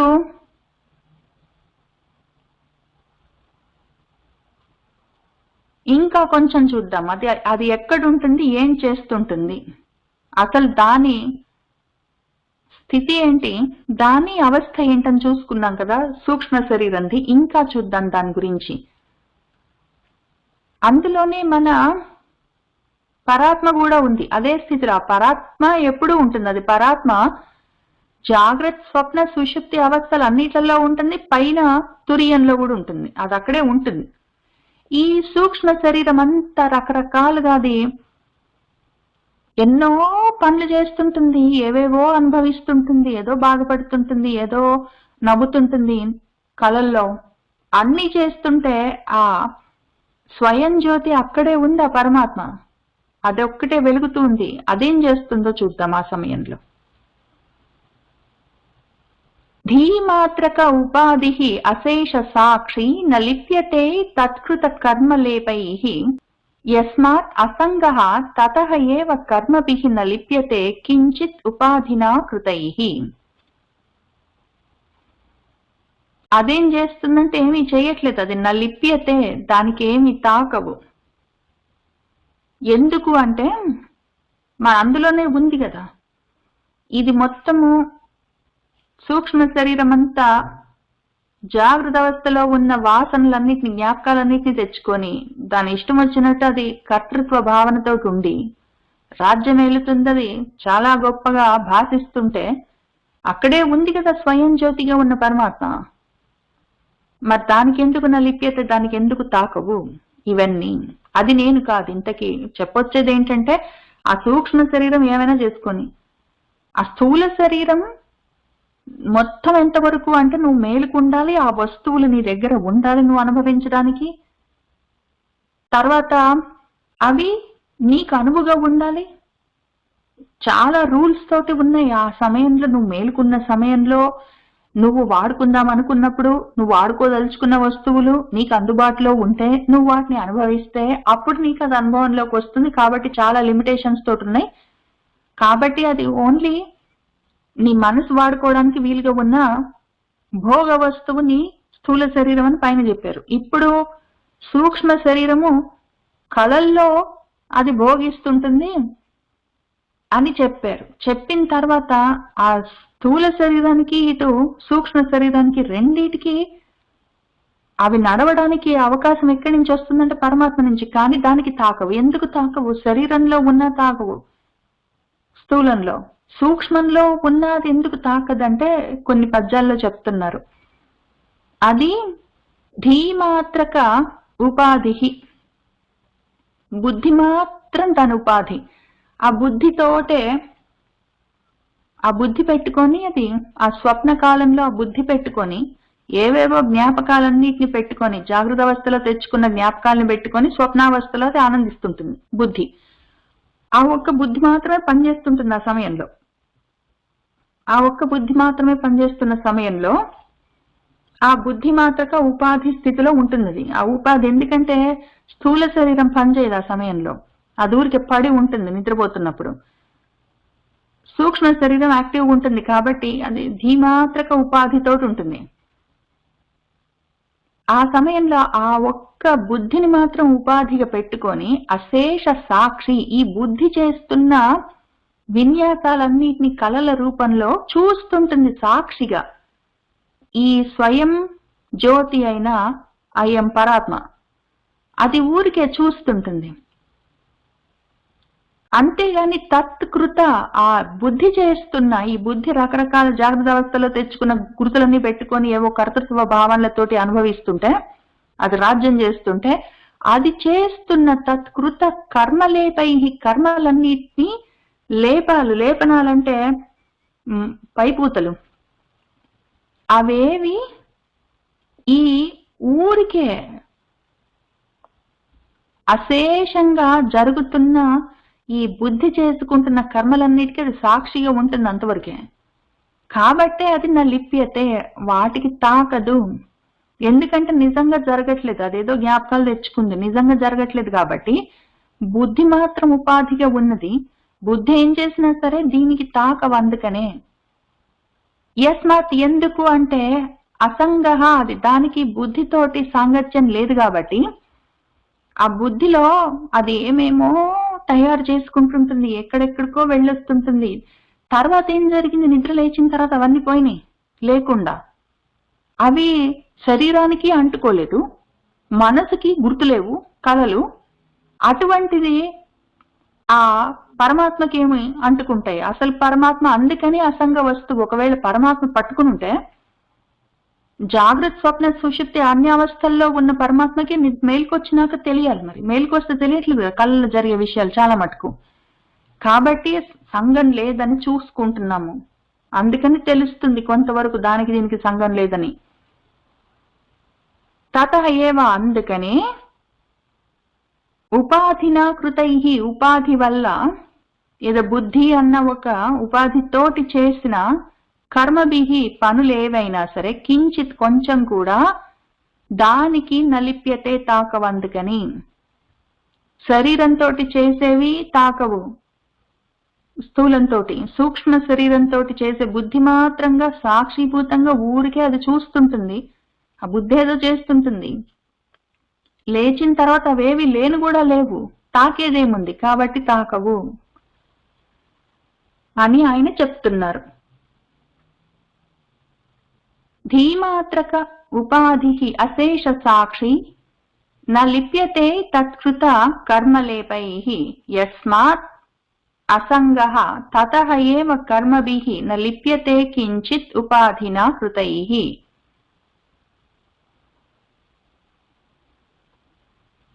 సర్వవ్యాపృతికరణం లింగం ఇదం స్యాత్ చిదాత్మనః పుంసః వాసి ఆదికం ఇవ తక్షః తేన ఏవ ఆత్మా భవతి అసంగః అయం. ఇదం లింగం, ఈ లింగ శరీరం, ఈ సూక్ష్మ శరీరము చిదాత్మనః పుంసః, చిదాత్మలు ఆ స్వయం జ్యోతిగా అశేష సాక్షిగా ఉన్న ఆ పరమాత్మకు సర్వ వ్యాపృతికరణం, వ్యాపృతులు అంటే వ్యవహారాలు, పనులన్నీ చేయడానికి అది కరణం, ఉపకరణం. సర్వ వ్యాపృతులు, సర్వ వ్యవహారాలు, అన్ని రకాల పనులు చేయడానికి అది ఉపకరణం, లింగం. స్థూల శరీరం లింగ శరీరం మీద, సూక్ష్మ శరీరం మీద ఆధారపడి పనిచేస్తుంది, లేకపోతే ఊరికే స్థూల శరీరం పనిచేయదు దానంతట అది. పోనీ ఈ సూక్ష్మ శరీరం ఏమి, పోనీ అదేనా నేను, ఈ మనసేనా నేను అంటే కాదు. ఆ మనసు కూడా ఆ పరాత్మకు పని చేయడానికి ఉన్న ఉపకరణం, టూల్. సియాత్ అయి ఉన్నది. అట్లా ఎట్లా చెప్తావు నువ్వు? అట్లా ఎట్లా చెప్తావు నువ్వు? మనసు బుద్ధి అహంకారం చిత్తం అంతఃకరణం ఉంది కదా, ఆ లింగ శరీరము ఆ పరాత్మకు పని చేయడానికి పనికొచ్చే ఉపకరణం, టూల్ అని ఎట్లా చెప్తావు నువ్వు? దేని ఆధారంగా చెప్తావు అంటే చూడు, నేను చెప్తాను ఇక్కడ. తక్షణ వడ్రంగి వాడు, కార్పెంటర్ పని చెయ్యాలి అంటే వాసి ఆదికం ఉంటాయి కదా, వాసి లాంటివి. వాసి అంటే ఉలి, లేకపోతే సుత్తె, లేకపోతే రంపము, ఇట్లాంటివి ఉంటాయి కదా. అవి కార్పెంటర్స్ వాడే టూల్స్ అన్ని. చీజిల్ అంటాము, హ్యామర్స్ అంటాము, అట్లాంటివన్నీ ఉంటేనే ఆ వడ్రంగి, ఆ కార్పెంటర్ పని చేయగలడు. అవి లేకపోతే ఏం చేస్తాడు? ఆయనకి తెలుసు ఎట్లా చెయ్యాలో. కార్పెంటర్కి టేబుల్ ఎట్లా చెయ్యాలని తెలుసు, కానీ ఆయన చేతిలో ఏదో సుత్తో మేకులు కొట్టడానికి, లేకపోతే చెక్క కోయడానికి రంపమో అట్లాంటివి ఏవైనా ఉంటే ఆయన చేస్తాడు వాటితోటి. లేకపోతే ఈయన సొంతంగా చేయితోటి కోస్తాడు. ఆయన చేయడం కష్టం. ఆయన ఊరికే ఉంటే ఆయన చేయలేడు. ఆయనకి ఏమైనా ఉపకరణాలు ఉంటేనే ఆయన చేస్తాడు. అట్లానే ఈ పరాత్మ, అది ఊరికి దానికి ఈ ఉపకరణం లింగ శరీరం లేదా స్థూల సూక్ష్మ శరీరం అన్న ఉపకరణం లేకపోతే అదేమీ చేయలేదు. అప్పుడు అది కర్త అని ఎట్లా చెప్తాం? అది ఊరికనే కూర్చుంటుంది అంతే. అవి ఉపకరణం ఉంటే చేస్తుంది. ఉపకరణం ఉంటే ఉపకరణం ద్వారా పనులు అవుతాయి. తేన ఏవ, దాంతోటే మనకు తెలుస్తుంది ఏంటి అంటే, తేన ఏవ, అందుకని మనకు తెలిసేది ఏంటి అంటే, అయమాత్మ అసంగ భవతి, అసంగమై ఉన్నది. దానికి దీనికి సంబంధం లేదు. సపరేట్ గా ఒక టూల్ ఉంటేనే అది ఆ పని చేస్తుంది. ఏదో కార్పెంటరు గొడ్డలి అట్లాంటివి పెట్టుకొని పని చేసినట్టు, రంపము, గొడ్డలి, సుత్తి, మేకులు అవన్నీ ఉంటాయని పనులు చేస్తాడు. ఆయన అవన్నీ లేవంటే ఆయన చేతితోటి, కాలుతోటి, ముక్కుతోటి చేయలేడు కదా. ఉపకరణాలు ఉండాలి. అట్లా ఆత్మకి సూక్ష్మ శరీరం ఉపకరణము. అందుకని అని ఒక ఎగ్జాంపుల్ చెప్పాడు. ఇది రెండోది. నిద్రలో కూడా స్వప్న స్థితి ఒకటి చెప్పాడు. అందులో జరిగేవి ఏమైనా అంటుకుంటాయా? అంటుకోవు కదా. మేల్కొన్నాక మనమే మర్చిపోతాము, ఆ పరమాత్మకి ఏం గుర్తుంటాయి. రెండోది, వడ్రంగి వాడు ఆయన దగ్గర ఏమైనా పనిముట్లు ఉంటే చేస్తాడు, పనిముట్లు లేకపోతే పని ఏం చేస్తాడు? అట్లానే ఈ పరమాత్మ కూడా దానికి పనిముట్లు ఏం లేదు.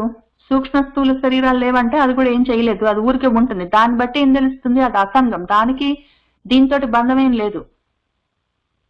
నా చేతికే అదేదో మూవీస్ చూపించినట్టు నా చేతికే కోసేవి చాకులు లాంటివి ఉన్నాయనుకోండి, నా చేయికే అది ఎక్స్టెన్షన్. నాతో పాటే అవి ఉన్నాయంటే నేను ప్రాబబ్లీ ఒకవేళ కోసే లాంటివి ఏమైనా చేయొచ్చు. నా చేతికి దానంతట అది కోసే శక్తి లేదు. నా చేతికి దానంతట అది కొండలు తవ్వే శక్తి లేదు. కాబట్టి అదేం చెయ్యదు. దాంతో ఏం తెలుస్తుంది? అది అసంగము, సంబంధం లేదు అని తెలుస్తుంది అని ఇంకొక ఉదాహరణ చెప్పాడు ఆయన. సర్వవ్యాపృతికరణం లింగం ఇదం స్యాత్ చిదాత్మనః పుంసః వాసి ఆదికం ఇవ తక్షణః తేన ఏవ ఆత్మా భవతి అసంగః అయం. పోనీ ఇంకొక రకంగా చూద్దాం పటు. అంధత్వ మందత్వ పటుత్వ ధర్మాః సౌగుణ్య వైగుణ్య వసాత్ హి చక్షుషః బాధిర్య మూకత్వ ముఖాః తథా ఏవ శ్రోత్రాది ధర్మాః నతు వేత్తుః ఆత్మనః. ఏదో ఒక్కొక్కసారి సరే ఏదో లింగ శరీరం నిద్రపోతున్న సమయంలో చేసేవన్నీ నువ్వు కాదు కదా, కాబట్టి అదేదో బుద్ధి అది మేల్కొన్నప్పుడు చూసుకున్నవన్నీ కళలో ఏదో కలగంటుంటుంది. అవన్నీ లేచిన తర్వాత నువ్వు కాదు కదా, ఆ కళలో కూడా నువ్వు కాదు కదా. కళలు ఏవో రకరకాలుగా, అది బుద్ధి రకరకాలుగా రూపాలన్నీ వేసుకుంటుంది అని చెప్తే సరే అది పక్కన పెట్టు. అది లోపల నిద్రలో జరుగుతున్న విషయం. ఇంకేదైనా ఎగ్జాంపుల్ చెప్పంటే సరే ఇది చూడు. పోని ఒకవేళ వడ్రంగి ఆయనే ఆయన సుత్తి, ఆయనే ఆయన రంపం కాదు కదా, సుత్తి రంపం లాంటివన్నీ వేరుగా ఉంటాయి. అట్లనే నీ శరీరము నీ ఇంద్రియాలు వేరుగా ఉంటాయి. ఆయన రంపం ఒకటి అన్నట్టు నువ్వు వేరుగా ఉంటావు, నీలో ఉన్న ఇంద్రియాలు వేరుగా ఉంటాయి. నీ ఇంద్రియాలే నువ్వు కాదు అని చెప్తే అది కూడా అర్థం కాలేదు. ఇంకొకటి చెప్పు అంటే, సరే ఇంకొకటి చెప్తా. ఫర్ ఎగ్జాంపుల్, ఏదో నీ కళ్ళున్నాయి, నాకు కళ్ళు కనిపించట్లేదు, నేను గుడ్డివాడిని అని చెప్తావు. నువ్వు గుడ్డివాడివే. నీ శరీరానికి పని చేయట్లేదా కళ్ళు పని చెయ్యండి నీ శరీరానికే నీకా? అంధత్వం కళ్ళు కనిపించకపోవడం, మందత్వం తక్కువగా కనిపించడం, కొంచెం మందంగా కనిపించడం, కళ్ళు క్లియర్ గా కనిపించకపోవడం, పటుత్వం బాగా గట్టిగా కనిపించడం, కళ్ళు బాగా క్లియర్ గా కనిపించడం, ఇటువంటివన్నీ నీ కళ్ళు మళ్ళీ ఏం చెప్పుకున్నాం మనము? స్థూలంగా కంటి గుడ్లు ఉంటాయి, సూక్ష్మంగా ఈ చక్షు అన్న ఇంద్రియం ఉంది, జ్ఞానేంద్రియం అని చెప్పుకున్నాం కదా, దానికి ధర్మాలు ఇవన్నీ. ఆ ఇంద్రియం ఒకవేళ సుగుణము చక్కగా పనిచేసింది, విగుణము సరిగ్గా పనిచేయలేదు, దాని వశాత్ దాని కారణంగానే ఈ కళ్ళు కనిపించకపోవడం, సరిగ్గా కనిపించకపోవడం, సరిగ్గా కనిపించడం మొదలైనవన్నీ జరుగుతాయి. ఇవన్నీ నువ్వు ఒకవేళ కళ్ళు కనిపించకపోవడం, కనిపించడం అట్లాంటివన్నీ నువ్వు అయితే ఎప్పుడు ఒకటేలాగా ఉండాలి. నీ శరీరం కొంచెం పెద్ద వయసుకు వస్తుంటే కళ్ళు సరిగా కనిపించకుండా ఉంటాయి, ఒక్కొక్కసారి కళ్ళద్దాలు పెట్టుకుంటే సరిగా కనిపిస్తాయి, తీసేస్తే వెంటనే సరిగా కనిపించదు. ఇవన్నీ శరీరానికి జరుగుతున్నవా, నీకు జరుగుతున్నవా? నువ్వే మారిపోతున్నావా లోపల? శరీరానికి ఉన్న ధర్మాల నీ స్థితిలా చూసుకోవద్దా? అట్లానే ఒక కన్ను అన్న ఇంద్రియానికి ఉన్న అంధత్వ, మందత్వ, పటుత్వ ధర్మాలే కాదు, మిగిలినవి చూసుకోపోని శృతులు, చెవులు ఆది ఇంద్రియాలన్నీ ఉంటాయి. చెవులకి ఈ బధిరత్వం ఉంటుంది. చెవుడు అన్నది చెవులు సరిగ్గా వినిపించకపోవడం, సరిగ్గా వినిపించడం, అసలే వినిపించకపోవడం, ఏదో మూగతనం ఉంటుంది, మాట్లాడలేకపోవడం, సరిగ్గా మాట్లాడలేకపోవడం, బాగా మాట్లాడగలగడం. అట్లానే ముక్కుకు వాసన చూసే లక్షణం. ఎన్నో కారణాలకి శరీరానికి అనారోగ్యం జరిగిందో, జలుబు చేసిందో, లేకపోతే ఏవో మందులు వేసుకుంటే వికటించిందో, ఏదో కారణానికి ముక్కు ఒకవేళ సరిగ్గా పనిచేయకపోవచ్చు, ఒక్కొక్కసారి బాగా పనిచేయచ్చు, ఒక్కొక్కసారి అది పట్టించుకోకపోవచ్చు, లేదా నిద్రపోతే అసలు వాసన కూడా తెలియకపోవచ్చు. అవన్నీ శరీరానికి ఉన్న ధర్మాల, శరీరంలో ఉన్న నీ ఇంద్రియాలకు ఉన్న ధర్మాల నీవేనా? నువ్వే గుడ్డెడివి, నువ్వే మూగవాడు అనుకుంటావా?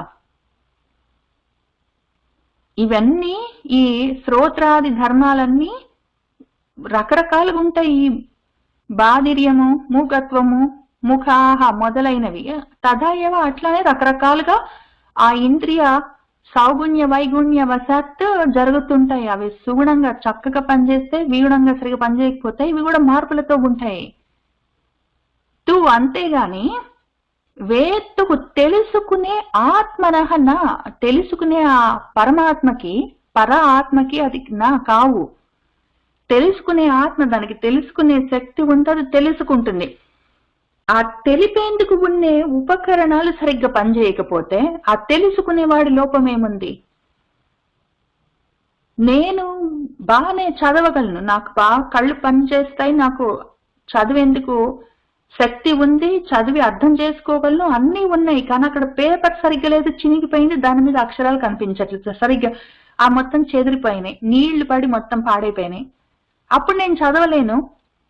అది చదవలేకపోవడం ఆ పేపర్ దోషమా, లేకపోతే నాదే తప్ప? పేపర్ అక్కడ లేదు, లేకపోతే ఉన్న పేపర్లో సరిగా అక్షరాలు సరిగ్గా లేకపోవడం నా తప్ప ఎట్లా అవుతుంది? అట్లానే నేను చూడాలి అనుకున్నప్పుడు చూసేందుకు ఉన్న కన్ను సరిగ్గా పని చేయకపోతే, నా కన్ను అసలే పని చేయకపోతే నేనే గుడ్డానని చెప్తానా? నేను తెలుసుకునేవాణ్ణి, నేను సాక్షి, దాన్ని వాడుకునే నేను వేత్త, తెలుసుకునేవాణ్ణి. తెలుసుకునే వేత్తకి తెలుసుకోవడానికి వీలుగా ఉన్న ఉపకరణాలు అవి. సర్వ వ్యాపారాలకి ఉన్న సర్వ ఉపకరణాలు ఈ శరీరంలో ఉన్నాయి. అవి సరిగ్గా పనిచేయకపోతే నేనే పని చేయట్లేదు, నేనే గుడ్డాన్ని, నేనే కుంటాన్ని, నేనే మూగాన్ని, నేనే చెవిటాన్ని, నేనే బుద్ధి లేని వాడిని, అన్నీ నేనే. బుద్ధి లేకపోవడం కూడా, బుద్ధి కూడా అంతఃకరణాల్లో ఒకటది, అది కూడా సూక్ష్మ శరీరం. కాబట్టి ఇవన్నీ నేను కాదు. ఆ శరీరానికి ఉన్నవి వస్తువులు అవి అప్పుడప్పుడు పనిచేస్తాయి, అప్పుడప్పుడు పనిచేయవు. చాలా కారణాలకి, ఎన్నో కారణాలకు అది ఎన్నో విధాలుగా రియాక్ట్ అవుతుంటుంది, మారుతుంటుంది. అవన్నీ నేను కాదు. అంధత్వ మందత్వ పటుత్వ ధర్మాః సౌగుణ్య వైగుణ్య వశాత్ హి చక్షుషః బాధిర్య మూకత్వ ముఖాః తథా ఏవ శ్రోత్రాది ధర్మాః నతు వేత్తుః ఆత్మనః. సరే, అంధత్వ మందత్వాలు ఇంద్రియాలు సరిగా పనిచేస్తే చేస్తాయి, లేకపోతే లేదు. ఇంద్రియాలు సరిగా పనిచేయకపోతే ఆ తప్పంతా దోషమంతా నాదే అయి ఉండదు. ఇప్పుడు ఇంకో రకంగా చూద్దాము. ఉచ్ఛ్వాస నిశ్వాస విజృంభణ క్షుత్ ప్రస్యందనాది ఉత్క్రమణాదికాః క్రియాః ప్రాణాది కర్మాణి వదంతి తజ్ఞాః. ప్రాణస్య ధర్మౌ అసన పిపాసే. ఇప్పుడు ఉచ్ఛ్వాసాలు ఊపిరి పీల్చుకోవడాలు, నిశ్వాసాలు ఊపిరి వదలడాలు, విజృంభణలు ఆవలింతలు, క్షుత్. ఇక్కడ విజృంభణం అంటే ఆవలింతల వరకు కొంతవరకు తెలుస్తుంది. క్షుత్ అనగానే ఆకలి అనుకుంటాము. క్షుత్ అంటే తుమ్ములు. ఆకలిని క్షుధ అని పిలుస్తాము. ఇక్కడ క్షుత్ తుమ్ములు. ప్రస్యందనాలు వణుకులు, లేకపోతే కదలడాలు, శరీరం కదలడం లేదా వణకడం అట్లాంటివి. ఉత్క్రమణము ప్రాణోత్క్రమణం అంటాం కదా, లేచి వెళ్ళిపోవడాలు. ఆదికాహ క్రియాహ ఇటువంటి క్రియలన్నీ తత్ ఆ విషయాలు జ్ఞాహ తెలిసిన వాళ్ళు, ఆ విషయంలో జ్ఞానులు. ఇవన్నీ ప్రాణాది కర్మాణి, ప్రాణ అపాన వ్యాన ఉదాన సమానం మనం చెప్పుకున్నాం కదా. ప్రాణ వాయువులు పంచ ప్రాణాలు చేసే కర్మాణి పనులు అని వదంతి చెప్తారు వాళ్ళు. ఈ పనులన్నీ కూడా ఆవలించాను, నేను ఆవలించాను, నేను గట్టిగా ఉచ్ఛ్వాసలు నిశ్వాసాలు తీసుకున్నాను, నేను కదులుతున్నాను, నేను చచ్చిపోయాను, నేను వణుకుతున్నాను, నేను ఆవలిస్తున్నాను ఏంటో, నేను తుమ్ముతున్నాను. ఇవన్నీ నేను నేను నేనని చెప్పుకుంటాను. చేస్తున్నది నేను కాదు, నాలో ఉన్న ఆ ప్రాణవాయువులు చేస్తుంటాయి. ఇవన్నీ ప్రాణవాయువులే రకరకాలుగా లోపల మరి ఏం చేస్తుంటాయో ఒక్కొక్క సమయంలో ఒక్కొక్కసారి అవి గట్టిగా నా శరీరంతో తుమ్మిస్తాయి. ఒకవేళ లంగ్స్ దగ్గర నుంచి ముక్కు వరకు అక్కడే ఒకవేళ ఏదైనా క్లీనింగ్ చేసుకోవాలి, అది వేగంగా లోపల నుంచి ఉన్న వస్తువుల్ని బయటికి విసరాలి అనుకున్నప్పుడు మరి ఏం చేయదలుచుకుంటుందో అది అప్పుడు తుమ్ము వస్తుంది ఆటోమేటిక్ గా. లేదా ఒక్కొక్కసారి ఆవలింతలు వస్తాయి. ఒక్కొక్కసారి అది కూడా ఆవలింతలు కూడా గాలి వల్లే వస్తుంది. ఒక్కొక్కసారి శరీరం అంతా కదులుతుంటుంది, వణుకుతుంటుంది, అదంతా కూడా గాలి వల్లే జరుగుతుంటుంది. లోపల గాలులు కదులుతుంటాయి. ఉచ్ఛ్వాస నిశ్వాసాలు మనకు ఆల్రెడీ తెలుసు. అట్లానే ప్రాణం వెళ్ళిపోవడం కూడా, ఉత్క్రమణం కూడా ప్రాణవాయువుల వల్లే జరుగుతుంది. ఇవన్నీ నా వల్ల జరగట్లేదు, ఇవన్నీ నాలో ఉన్న ప్రాణవాయువుల వల్ల జరుగుతుంది.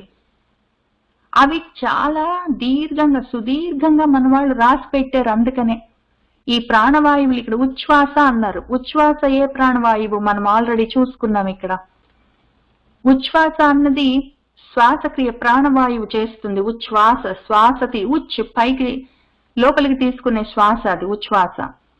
తర్వాత నిశ్వాసం వదిలేవి అపానాలు చేస్తుంటాయి. ఆ తర్వాత విజృంభణం ఆవులింతలు. ఆవులింతలు దేవదత్తం అన్న ప్రాణవాయువు చేస్తుంటుంది.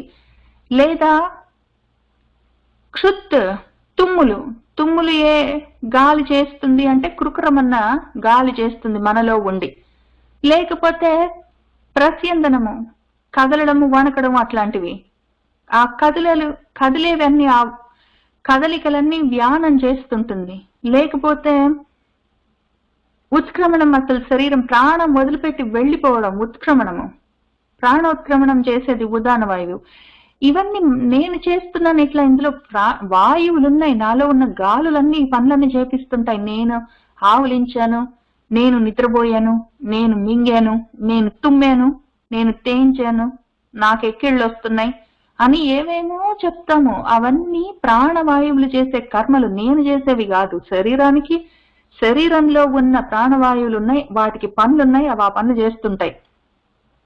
ఆ విషయం తెలిసిన వాళ్ళు చెప్పారు. తత్ జ్ఞాహ, ఆ జ్ఞానం కలిగిన వాళ్ళు, ఆ విషయంలో చదువుకున్న వాళ్ళు, ఆ విషయం గురించి నాలెడ్జ్ గ్యాదర్ చేసిన వాళ్ళు ఉన్నారు. వాళ్ళు చెప్తారు. ఎక్స్పర్ట్స్, ఎస్ఎంఈస్ ఉన్నారు, సబ్జెక్ట్ మ్యాటర్ ఎక్స్పర్టీస్ ఉన్నవాళ్ళు, సబ్జెక్ట్ మ్యాటర్ ఎక్స్పర్ట్స్ ఉన్నారు. తత్ జ్ఞాహ, వాళ్ళు చెప్పారు. ఆ విషయాలన్నీ చాలా క్లియర్ గా రాసి పెట్టారు. అట్లానే ప్రాణం యొక్క ముఖ్యమైన 2 ధర్మాహ ఉన్నాయి. రెండు ధర్మాలు. ప్రాణం యొక్క ముఖ్యమైన 2 ధర్మౌ. ఆ ధర్మాలేమి అంటే అసనము, పిపాస. అసనం అంటే ఆకలి, పిపాస అంటే దాహం, అన్నం తినాలి, దప్పిక అవుతుంది అని ప్రాణమే చెప్తుంది. లేకపోతే అన్నం లేకపోతే, నీళ్లు తాగకపోతే ప్రాణం లేచి వెళ్ళిపోతుంది. ఉత్క్రమణం. అప్పుడు ఉత్క్రమణం అన్నది ఉదాన వాయువు యాక్టివేట్ అవుతుంది. అప్పుడు ఒకవేళ కాస్త అన్నం తినడము, నీళ్లు తాగడం అన్నది ఆ ఫీలింగ్ మనలో కలగకపోతే, మనం తినకపోతే, మంచినీళ్ళు తాగకపోతే, ఇంకా అదేం చేస్తుంది? శరీరము ప్రాణం ఉత్క్రమణం అయిపోతుంది. ఇంకా ఉదానం యాక్టివేట్ అయ్యి ప్రాణాన్ని తీసుకొని వెళ్ళిపోతుంది బయటికి.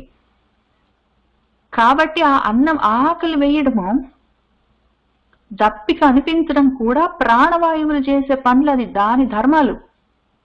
ఇందులో మనం చేసే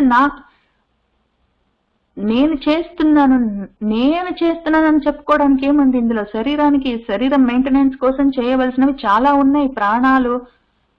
ప్రాణవాయువులన్నీ చేయవలసిన పనులున్నాయి, ఇంద్రియాలు చేయాల్సిన పనులున్నాయి, మనసు చేయవలసిన పనులున్నాయి. అవి చేసే పనులు అవి చేస్తుంటాయి. అవి నేను చేయట్లేదు. బాడీ మెయింటెనెన్స్ కి అవన్నీ చేస్తుంటాయి పాపం. ఉచ్ఛ్వాస నిశ్వాస విజృంభణ క్షుత్ ప్రస్యందనాది ఉత్క్రమణాదికాః క్రియాః ప్రాణాది కర్మాణి వదంతి తజ్ఞాః. ప్రాణస్య ధర్మౌ అసన పిపాసే. అంతఃకరణం ఏతేషు చక్షురాదిషు వర్ష్మణి అహం ఇతి అభిమానేన తిష్టతి ఆభాస తేజస. మరి నేనే చేస్తున్నాను అంటాను కదా, నేనే అన్నం తింటున్నాను, నేనే మింగుతున్నాను, నేనే తుమ్ముతున్నాను, నేనే ఆవలిస్తున్నాను, నాకు ఆకలేసింది అని ఏంటో చెప్తుంటాను కదా, నేను వణుకుతున్నాను అని. ఇవన్నీ ఎందుకు చెప్తాను అంటే, చెప్తా పాటు ఎందుకు అట్లా చెప్తున్నావో నువ్వు అని చెప్తున్నారు.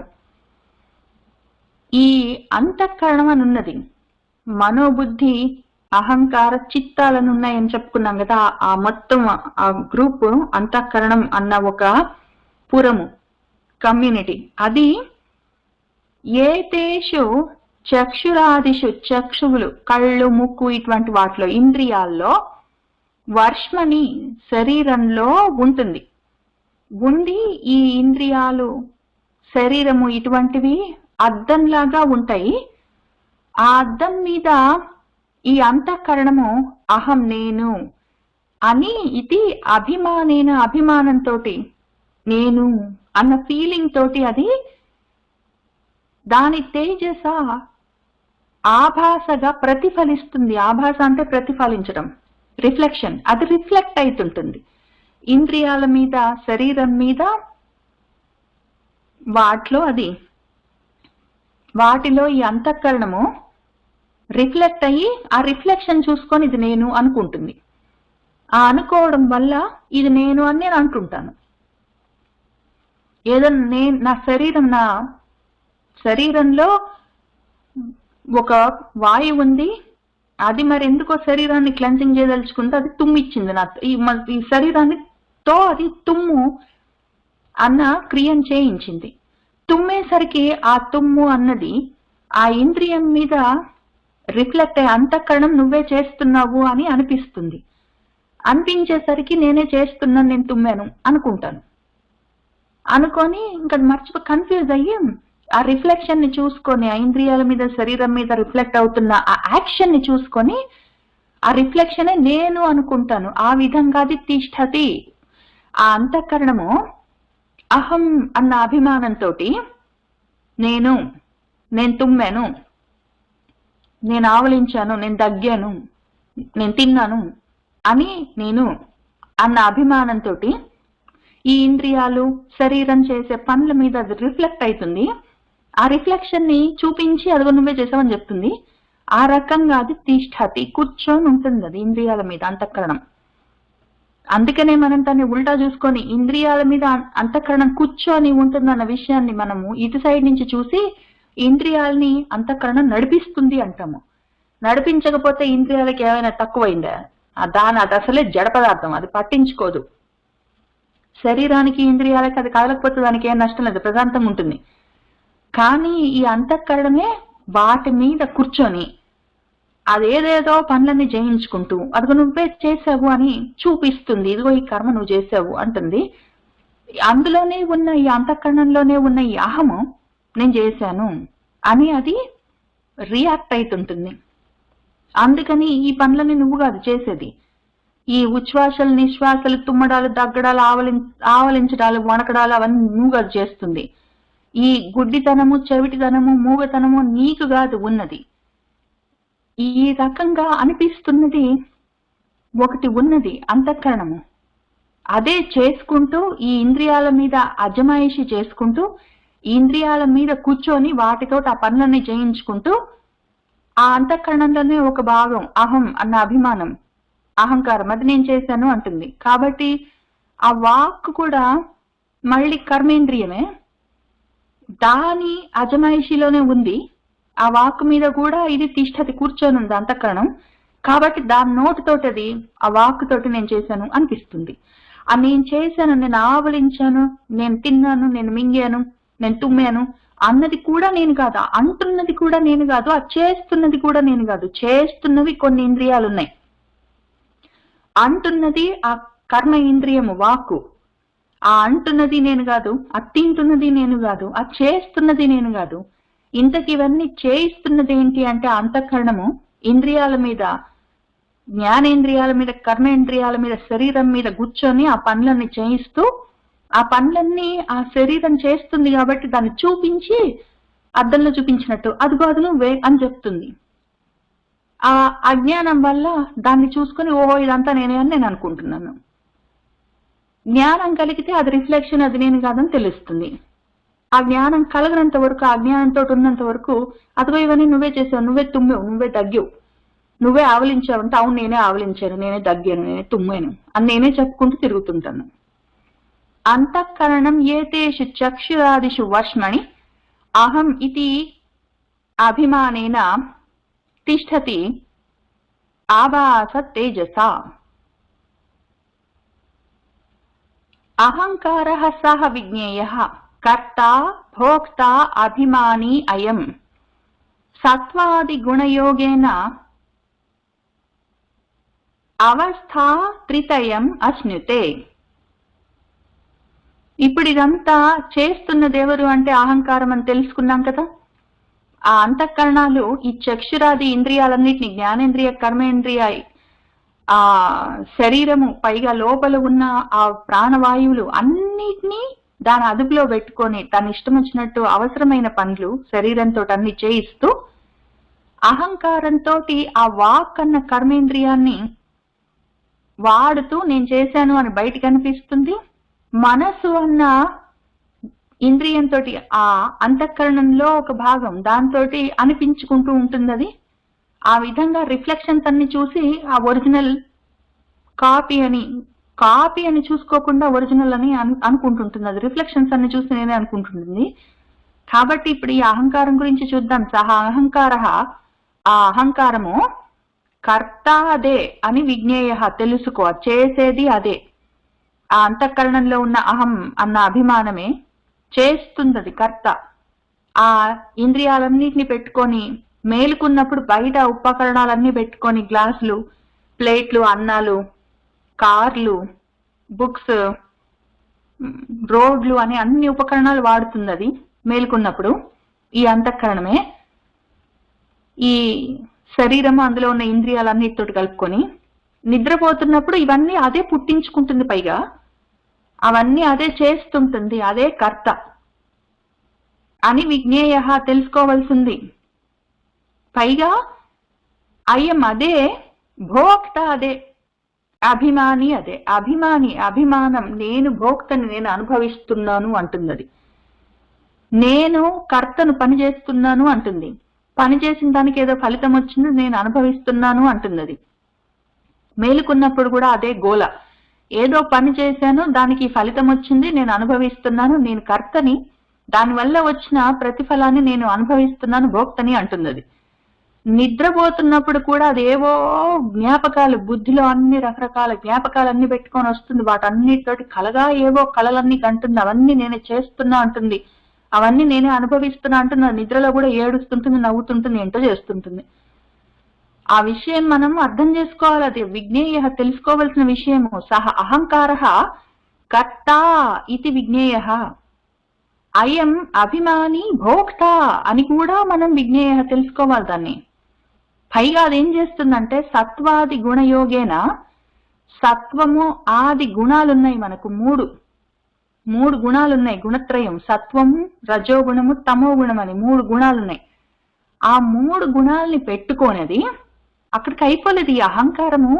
దానికెంత అహంకారం అంటే అది శరీరాన్ని, జ్ఞానేంద్రియాల్ని, కర్మేంద్రియాల్ని, తర్వాత మొత్తం 10 ప్రాణాలని అన్నిటినీ దాని అదుపులో పెట్టుకొని దాని ఇష్టం వచ్చినట్టు కర్త నేనే అంటుంది, భోక్త నేనే అంటుంది, దాని ఇష్టం వచ్చినట్టు చేస్తుంది. అక్కడికి అయిపోలేదు అది. మళ్ళీ ఈ సత్వ రజస్తమో గుణాలన్న 3 గుణాలని కూడా పెట్టుకొని ఆ యోగంతో వాటన్నిటిని పెట్టుకొని అవస్థ త్రితయాన్ని కూడా అశ్నుతే పొందుతున్నది. అది దాని ఇష్టం వచ్చిన ఒక గుణాన్ని వాడుతుంది, ఒక అవస్థలోకి వెళ్తుంది. అది ఏదో సత్వగుణంలో ఉంటే అది స్వప్నాల్లో ఉంటుంది, అది యాక్చువల్ గా బయట ఎవరినేం చేయదు, స్వప్నంలో దాన్నది ఆ విధంగా అనుభవిస్తుంటుంది, అదే పని చేసుకుంటుంది, అదే అనుభవిస్తుంటుంది, చేస్తున్నా అంటుంది, ఫలితం అంటుంది, దుఃఖం అంటుంది, సుఖం అంటుంది, ఏడుస్తుంటుంది, నవ్వుతుంటుంది, ఏంటో చేస్తుంటుంది, ఎక్కడికో వెళ్ళానంటుంది, ఏంటో. సత్వగుణంతో అది అట్లా స్వప్న అవస్థను తెచ్చుకుంటుంది, అశ్నుతే అది. లేదా రజోగుణంతో ఉన్నప్పుడు అది మేలుకొని అహంకారము జాగృత అవస్థను పొందుతుంది. అది జాగృత అవస్థలో ఆ రజోగుణంతో అది యాక్చువల్ గా చేస్తుంది, యాక్చువల్ గా కర్మలన్నింటినీ, బయట ఉన్న యాక్చువల్ ఉపకరణాలన్నింటిని పెట్టుకుని ఏంటో చేస్తుంటుంది, ఏంటో అనుభవిస్తున్నా అంటుంటుంది. ఏంటో అనుభవించి నాకు దీనివల్ల దుఃఖం వచ్చింది అంటుంది, ఏడుస్తుంది, దీనివల్ల సుఖం వచ్చింది అంటుంది, నవ్వుతుంటుంది, ఏంటో చేస్తుంటుంది. ఇంకా 3వ గుణం ఉంది, తమో గుణము. ఆ తమో గుణంతో అదేం చేస్తుంది, 3వ అవస్థ ఉంది, సుషుప్తి అవస్థ, అందులో పడి నిద్రపోతుంది అది ఇంక మత్తులో. ఆ అహంకారమే, ఈ అహంకారమే 3 గుణాలతోటి 3 అవస్థల్ని అదే పొందుతుంటుంది, దాని ఇష్టం వచ్చినట్టు అది ఆ రకంగా తిరుగుతుంటుంది. అహంకార సహ విజ్ఞేయ కర్త భోక్త అభిమాని అయం సత్వాది గుణయోగేన అవస్థా త్రితయం అశ్నుతే. అదే విధంగా అక్కడికి అయిపోతుంది. ఏదో చేశానంటుంది, 3 అవస్థల్ని పెట్టుకుంటుంది, 3 గుణాలతోటి 3 అవస్థల్ని పెట్టుకొని 3 అవస్థల్లో దాని ఇష్టం వచ్చిన బాడీ పార్ట్స్ అన్ని వాడుకొని, కుదిరితే బయట ఉపకరణాలు వాడుకుంటుంది, లేకపోతే లోపలే పుట్టించుకుంటుంది. అది ఏంటో చేస్తుంది, చేసుకుంటూ విషయాణం ఆనుకూల్యే సుఖి దుఃఖీ విపర్యయే సుఖం దుఃఖం చ తత్ ధర్మః సదానందస్య న ఆత్మనః.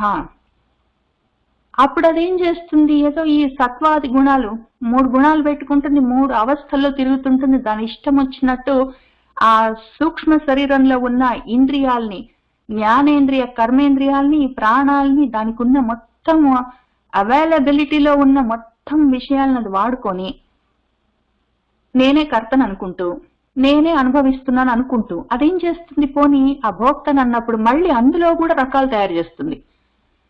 ఆ విషయాలు, ఆ విషయాణం దానికి అనుకూలంగా ఉంటే, నేను అన్నదానికి అనుకూలంగా ఉంటే ఆహా నేను సుఖిని, నేను ఎంత బాగా సుఖిస్తున్నాను అనుకుంటుంది అది. ఒకవేళ విపర్యయం, అది అనుకున్న దానికి వేరుగా విపరీతంగా దానికి ఇష్టం లేనట్టు, ఒకవేళ అది అనుకున్నట్టు కాకుండా వేరే విధంగా ఒకవేళ జరిగితే అబ్బో నేను ఎంత దుఃఖిని, చాలా దుఃఖపడుతున్న దాన్ని, ఎంతో దుఃఖాన్ని అనుభవిస్తున్నాను అనుకుంటున్నది. దానికి అనుకూలంగా ఉంటే ఇది నాకు సుఖం అనుకుంటుంది. దానికి అనుకూలంగా లేకపోతే, దానికి విపరీతంగా ఉంటే అది దుఃఖం అనుకుంటుంది. ఈ సుఖాలు దుఃఖాలు కూడా తత్ దానివే, ఈ అహంకారం అన్న దానివే, ధర్మాలవి తత్ ధర్మాలే. ఈ సుఖమైనా సరే దుఃఖమైనా సరే ఆ సదానంద స్వరూపమైన ఆత్మనః, ఆత్మకి ఇవన్నీ నా కాదు. ఆ మార్పులతో ఉంటుంది. ఒక విషయాలు బయట ఉన్న విషయాలు, ఏదో కళల్లో ఉన్న విషయాలు దానికి అనుకూలంగా ఉంటే ఇది కంపారిటివ్ గా, రిలేటివ్ గా ఇది నాకు బాగుంది, సుఖంగా ఉంది, అబ్బో ఇది నాకు నచ్చలేదు, నాకు ఇష్టం లేదు, నాకు సుఖంగా లేదు, నాకు దుఃఖం వస్తుంది అని దాని ఇష్టం వచ్చినట్టు అనుకుంటుంది. విషయాలను బట్టి సుఖమో దుఃఖమో, విషయాలను బట్టి సుఖమో దుఃఖమో వచ్చింది అనుకుంటున్నది. ఇవన్నీ ఎప్పుడు ఆనందంగా ఉండే ఆత్మస్వరూపానివి కావు. అదెట్లా తెలుసుకుంటామో చూద్దాము. విషయాణం ఆనుకూల్యే సుఖీ దుఃఖీ విపర్యయే సుఖం దుఃఖం చ తద్ధర్మ సదానందస్య ఆత్మనః. అదెట్లా చెప్తావు? ఆత్మ సదానందము దానికి గావి ఇవన్నీ. ఈ అహంకారానివే సుఖాలు దుఃఖాలు. ఎందుకంటే విషయాలను బట్టి అదేదో కర్తని నేనే, కర్మని నేనే, భోక్తని నేనే, అభిమాని నేనే, అంతా నేనే అని అనుకున్నప్పుడు అది సుఖము దుఃఖం అని ఏడుస్తుంటుంది. దానికి పనికొస్తే సుఖము, దానికి పనికి రాకపోతే దుఃఖం అనుకుంటున్నది.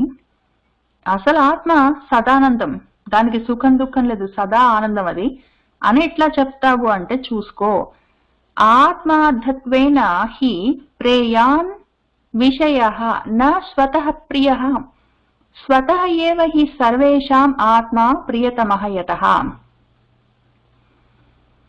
ఆత్మార్థత్వేన హి ప్రేయాన్ విషయః, విషయాలు ఏమైనా ఉంటే నీ ఆత్మార్థమే, నీ కోసమే హి ఉంటాయి. ఆ విధంగా ఉన్నవి నీకు ప్రేయాన్ ప్రియమై ఉంటాయి.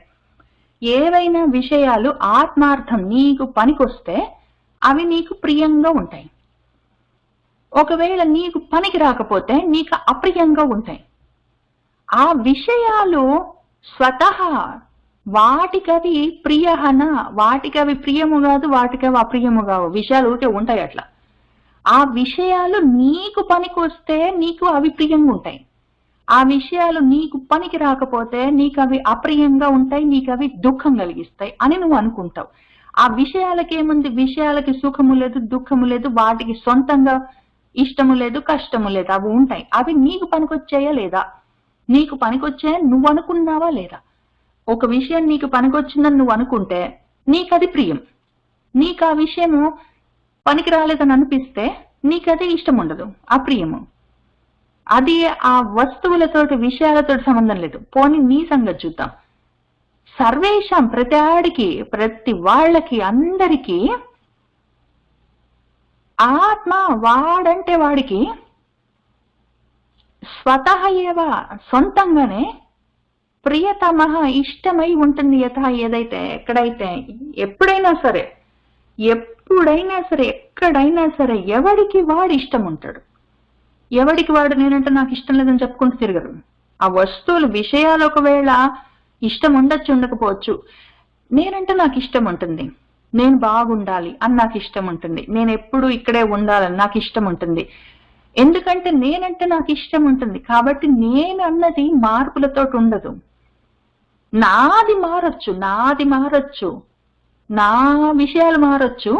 ఎందుకంటే ఆ విషయాలు నాకు పనికొస్తే వాటి మీద నాకు ప్రియము, ఆ విషయాలు నాకు పనికి రాకపోతే నాకు ప్రియం లేదు. నా సొంత శరీరమైనా సరే, నా సొంత శరీరమైనా కళ్ళు సరిగ్గా కనిపించకపోతే వాటి మీద నాకు కోపం. నా కళ్ళు కనిపించట్లేదు, నా కళ్ళు పనిచేసి రావట్లేదు, ఈ మధ్య నన్ను తిట్టుకుంటాను. ఎందుకు అంటే అవి నావి, నేను కాదు. నేనంటే మాత్రం నాకు ఎప్పుడు ప్రియమే, అది మారదు. నాది అంటే మారొచ్చు.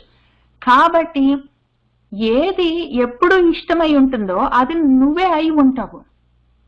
ఎప్పుడు నీ కన్నో ముక్కో మోహమో చేతిలో కాళ్ళో నీ బుద్ధో ఏదో ఒకటి నీకు పనికి రాలేదు, వాటి మీద నీ కోపం వచ్చింది, అవంటే నీకు నచ్చలేదు, వాటి మీద ప్రేమ లేదంటే అవన్నీ నువ్వు కాదు, అవన్నీ విషయాలు, అవన్నీ నీకు సంబంధం లేని విషయాలు. నీ బుద్ధి కూడా ఒకవేళ నీకు నచ్చకపోతే పిచ్చి మనసు అంత అని తిట్టుకున్నావు, బుద్ధి పని చేయట్లేదు నాకు అన్న బుద్ధిని తిట్టుకున్నావంటే, ఏవైనా నువ్వు తిట్టుకున్నావంటే అవన్నీ నువ్వు కాని విషయాలు, అవన్నీ నీకు సంబంధించినవి, నువ్వు కాదు అవన్నీ. అవి నీవి వస్తువులేవో విషయాలు ఉంటాయి. అవి ఒక్కొక్క సమయానికి ఒక్కొక్కలాగా వాటి మీద నీ మనసు మారుతుంది. కానీ ఎప్పుడూ మారకుండా ప్రతివాడికి చాలా ఇష్టమై ఉండేది ఏంటంటే వాడంటే వాడికి ఇష్టం ఉంటుంది, అది మారదు. దాన్ని బట్టే తెలుస్తుంది ఈ బుద్ధైనా మనసైనా వస్తువులైనా శరీరమైనా కళ్ళైనా ఏవైనా సరే సరే పని చేయకపోతే వాటి మీద ప్రేమ తగ్గుతుంది అంటే తెలుస్తూనే ఉంది కదా అవన్నీ నువ్వు కాదని అని ఆయన చెప్తున్నారు. ఆత్మార్థత్వేన హి ప్రేయాన్ విషయ న స్వతః ప్రియ స్వతఃయేవ హి సర్వేషాం ఆత్మ ప్రియతమః యతః అన్న చోట మనము ఇవాళకి ఆపుదాము. మళ్ళీ రేపు తర్వాత తతః ఆత్మ దగ్గర నుంచి అసలు సదానందం అంటే ఏంటో చూసుకుంటూ వెళ్దాము. సర్వం శ్రీకృష్ణ పరబ్రహ్మ పాదారవిందార్పణమస్తు.